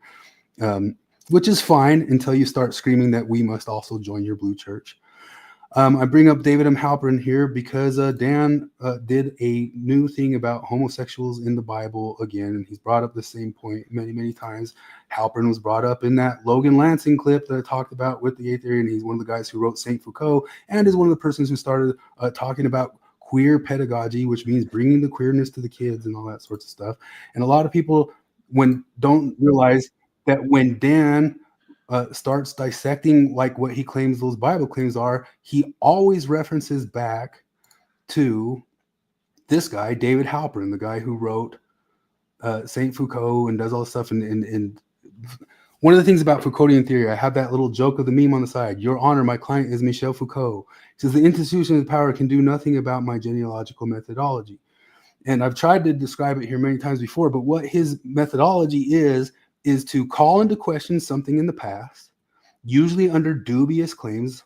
Like, a lot of different historians have gone through Michel Foucault's claims of, like, in 1655 they did this, in 1755 they did this, and usually it's kind of like some sort of sexual thing, like the history of sex. He'll just do this 10-hour long gish gallop of these guys had sex with kids, and these guys had sex with women, these guys had, and then at the end saying, so who's to say that the modern morality and just some scientific categorization, this is why they called Michel Foucault the father of queer theory, is he kind of gave this genealogical map of how to call into question any sort of current or modern day morality. And it's usually through bad history, but then he would admit to the bad history because he said all history is bad history. It's all just made up, because that's one of the Foucauldian ideas, that everything is just made up, and the people in power just declared what history was, so he can take back the power and declare what history is. And if you look at this right here, I mean, here's Dan talking about the sexuality in the Bible stuff right here. Passive also extended to how the agency of these actors was conceptualized. And there's a great book from about 30 years ago by David Halpern, where he explains, before the scientific instruction of sexuality, sex was a manifestation of personal status, a declaration of social identity. Sexual partners came in two significantly different kinds, not male and female, but active and passive, dominant and submissive. So on a social level, sex was not thought of as a mutual or a reciprocal act of jointly, consensually entered into by two autonomous agents. It was an action performed by one person. So saying I that, don't know for saying sure. that from a Foucauldian is a tall claim. Yeah, I just don't. I think that at best that claim is overstated. Yeah, it's overstated, and the thing that you'll notice, this is called the academic laundering, as Brett Weinstein always called it, is that the Foucauldian will also forever then reference the other Foucauldian. This is one of the reasons Foucault is the #1 most referenced person in all of academia, because it becomes this big circular reference point. One guy makes the wild claim, he's got some sort of academic credentials, then forever everybody leans on that one person's claim of what things were. And you really need to go back and dissect if that's totally true, or if that could even be known of those time frames. Like they're wild claims that aren't justified, and I haven't gone in to try to justify this. It's got like a lot of different little claims about language and about what people thought. But one of the things that I'll frequently bring up about Foucault is they're the type of people who will say like blue didn't exist in Greece because nobody ever mentioned blue, right? And yeah, no, like the Greeks didn't have a word for blue, and they didn't have a word for flaming faggotry. So yeah, there was no blue and there was no gay. So there's all these types of things where just because of not very much language that they have. Another one that they do is like Alexander the Great, because he really loved his friend who died, was gay. And there was a new Netflix thing about Alexander the Great, and it has him just having massive orgies with a bunch of men because of like one little phrase in one little book where he loved his friend who died. You know, and that's the thing that endless amounts for 30, 40 years in the academic institutions, Foucauldians have gone in and made these claims and references and then laundered it in through endless amounts of circular references to themselves. And then they lean on saying, well, David Halpern said this and that sort of thing. And this is the Foucauldian genealogical method that I frequently tell people to like watch out for. And Dan's academic papers, like his thesis and his all sorts of stuff, I say it's Foucauldian, he drops the Foucault stuff all the way through it. And maybe some of this is true, but I guarantee you that one little time frame from this one little book or one thing or whatever does not describe for us very well what people in the past thought about homosexuality for all time. Dan and David Halpern do not know exactly what everybody thought about sexuality and homosexuality in those time frames across thousands of years. You know. But I digress. But that's about it on that stuff. But once again, David Halpern and that stuff, if you go and listen to more and more and more about queer theory, his name comes up again and again and again. All righty. We're almost getting there. I almost got through like the whole entire thing. Oh, this is one of the things. This is a Mormon guy put up this meme, but it's true. Well, let the data speak for itself. Earlier that day, researcher and the data. And he's stabbing and beating up the data and killing the data and doing all that sorts of stuff. Like, no, this is where your biases carve. Your biases alter the data. The dogma over data thing is a dogma. You know. Totally. A writer who says there's no truth, or that all truth is merely relative, is asking you to not believe him. So do so. That is Roger Scruton, one of my favorite anti-postmodernist guys. We got to the end. That's the end of all the clips. Yeah, I've never gotten to the end of the clips going straight through them like that before. That's pretty good. So I guess we're done, unless you want to see some joke or something, or people of making autistic memes about Elon and all that sorts of stuff. But other than that, well, I'm done. If you need to get to bed. I should go Betty bye. Today's not the bad. Tomorrow is going to be rough because Saturday I'm doing overtime and I got to get up at 4 a.m. And then I got a gig that is a long gig and starting at 6:30 and going till midnight. So it'll be interesting.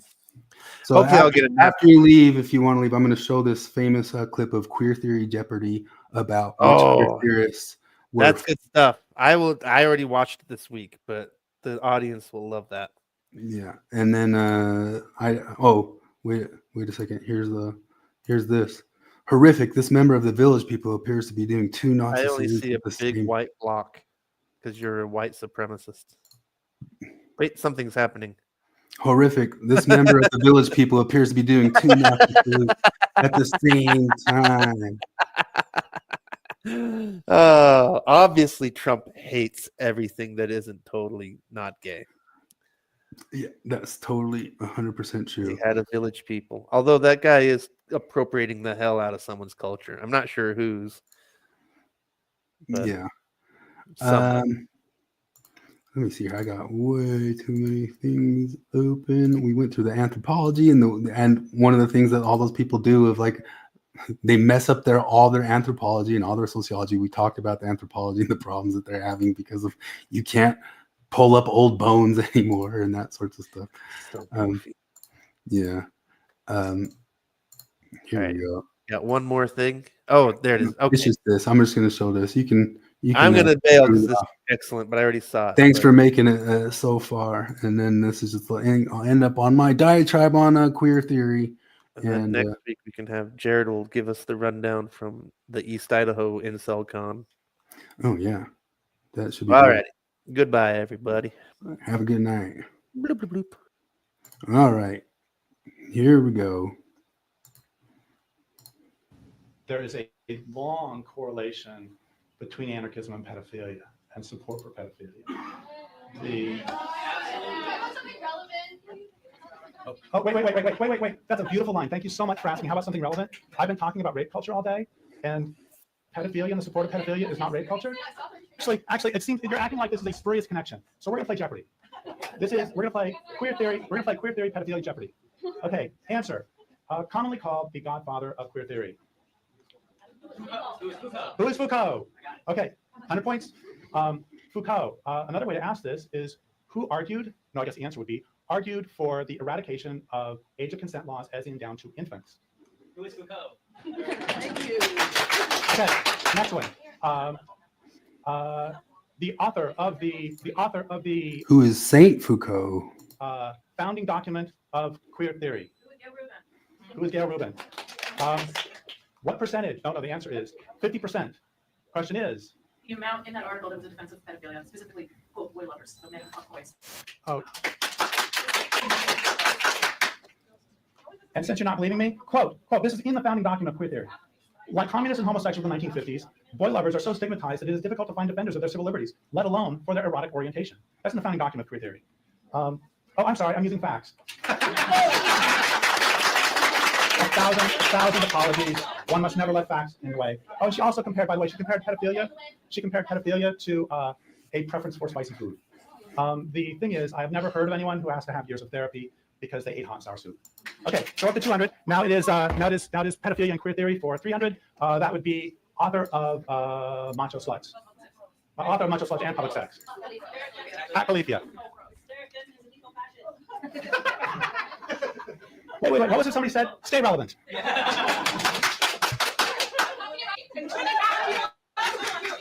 Okay, let's talk about Pat Califia. Okay, here's something from one of Pat Califia's books. It's really interesting. It's really interesting that when I actually start talking about the relationship between queer theory and anarchism and pedophilia, that it becomes that they really want to shut me up now. Okay, so here's Pat Califia. Pat Califia. Oh, wait, just a second. I was accused of homophobia because I'm against pedophilia. Who is it who actually makes the connections between that? Okay, here's something by Pat Califia. Pat Califia has written, any child old enough to decide whether or not she or he wants to eat spinach, play with trucks, or wear shoes is old enough to decide whether or not she wants to run around naked in the sun, masturbate, sit in someone's lap, or engage in sexual activity, by which she does not mean play doctor, she means with adults. She's very clear about that because she also says that pedophiles should be more and not less invested in children's lives.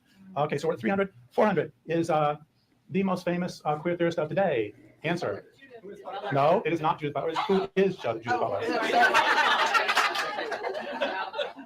Okay, Judith Butler is the most famous queer theorist of the day. We see you.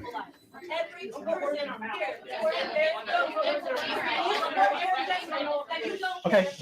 Here's a great quote from Judith Butler.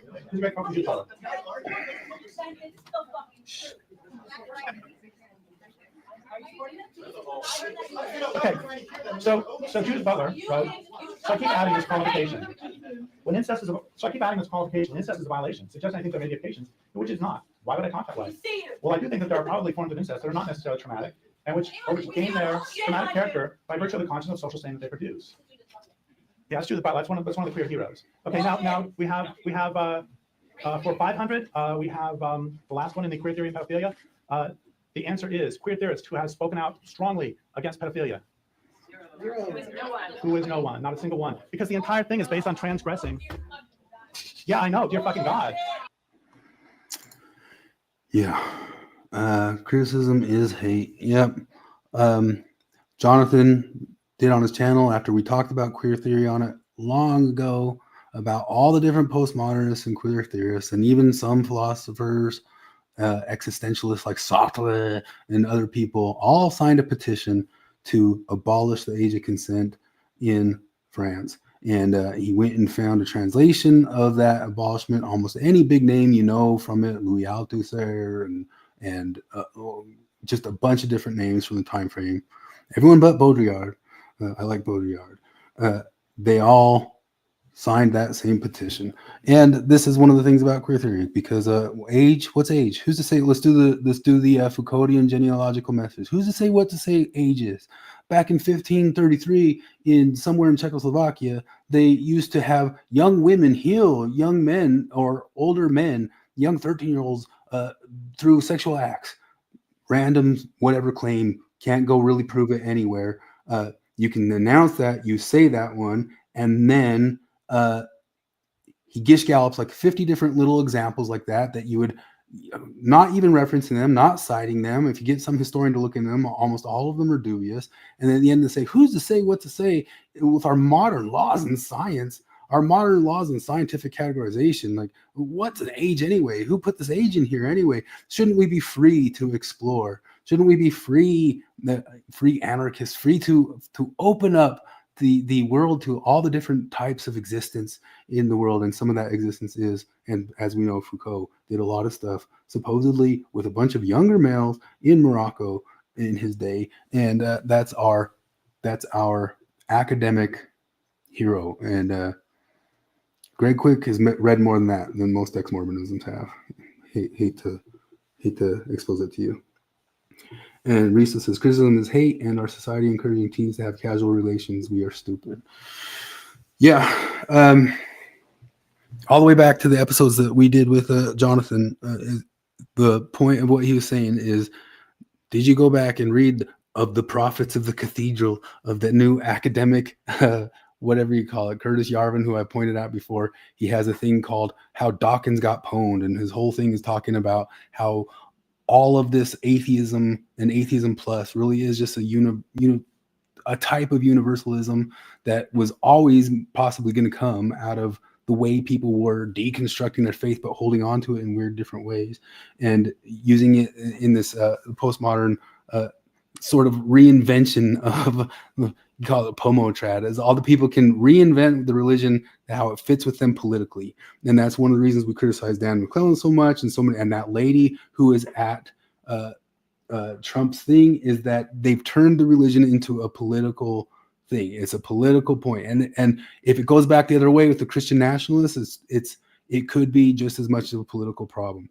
But one of the things that we notice and we see in this whole entire ex-Mormon space is maybe people like us get along a little bit better with some of those guys like Ward Radio and Quick and Jacob because of more of a political alignment, whereas people will cheer on this lady who is a Christian, giving a Christian preaching, who are ostensibly all atheists and agnostics. I'm sure Aaron Ra and the Church of Korihor guy cheered on the lady who was politically aligned with them. And so, no, we didn't give up tribes and political alignments because we got rid of religion. We just invented new political ones. And maybe true religion was something that was always there, that could have been one of those fences that we shouldn't have removed, because that fence kept us from turning our politics purely into religion. And of course, everything's a double-edged sword. Everything, even that, you have to fight against, which, I mean, I guess if you get into some sort of a constant repentance process of like a Christian conscience of actually being like Christ, and so many people say that the left side is actually being like Christ because they're thinking like stuff. Maybe little parts of it, the Christian nationalists aren't 100% devoid of Christ either. But I mean, I really think that the general concept of let all this stuff go to Caesar and you get good with yourself and your community and your people and be right and true. And what is true? Well, I guess we've got a whole philosophical problem right there in our postmodern problem. But maybe turning back to a little bit of what G.K. Chesterton says is the democracy of the dead and our traditions is not such a bad thing. And we should rethink it. Name of Jesus Christ, amen. Thanks for hanging out, everybody. I'm gonna cruise. Catch you next time.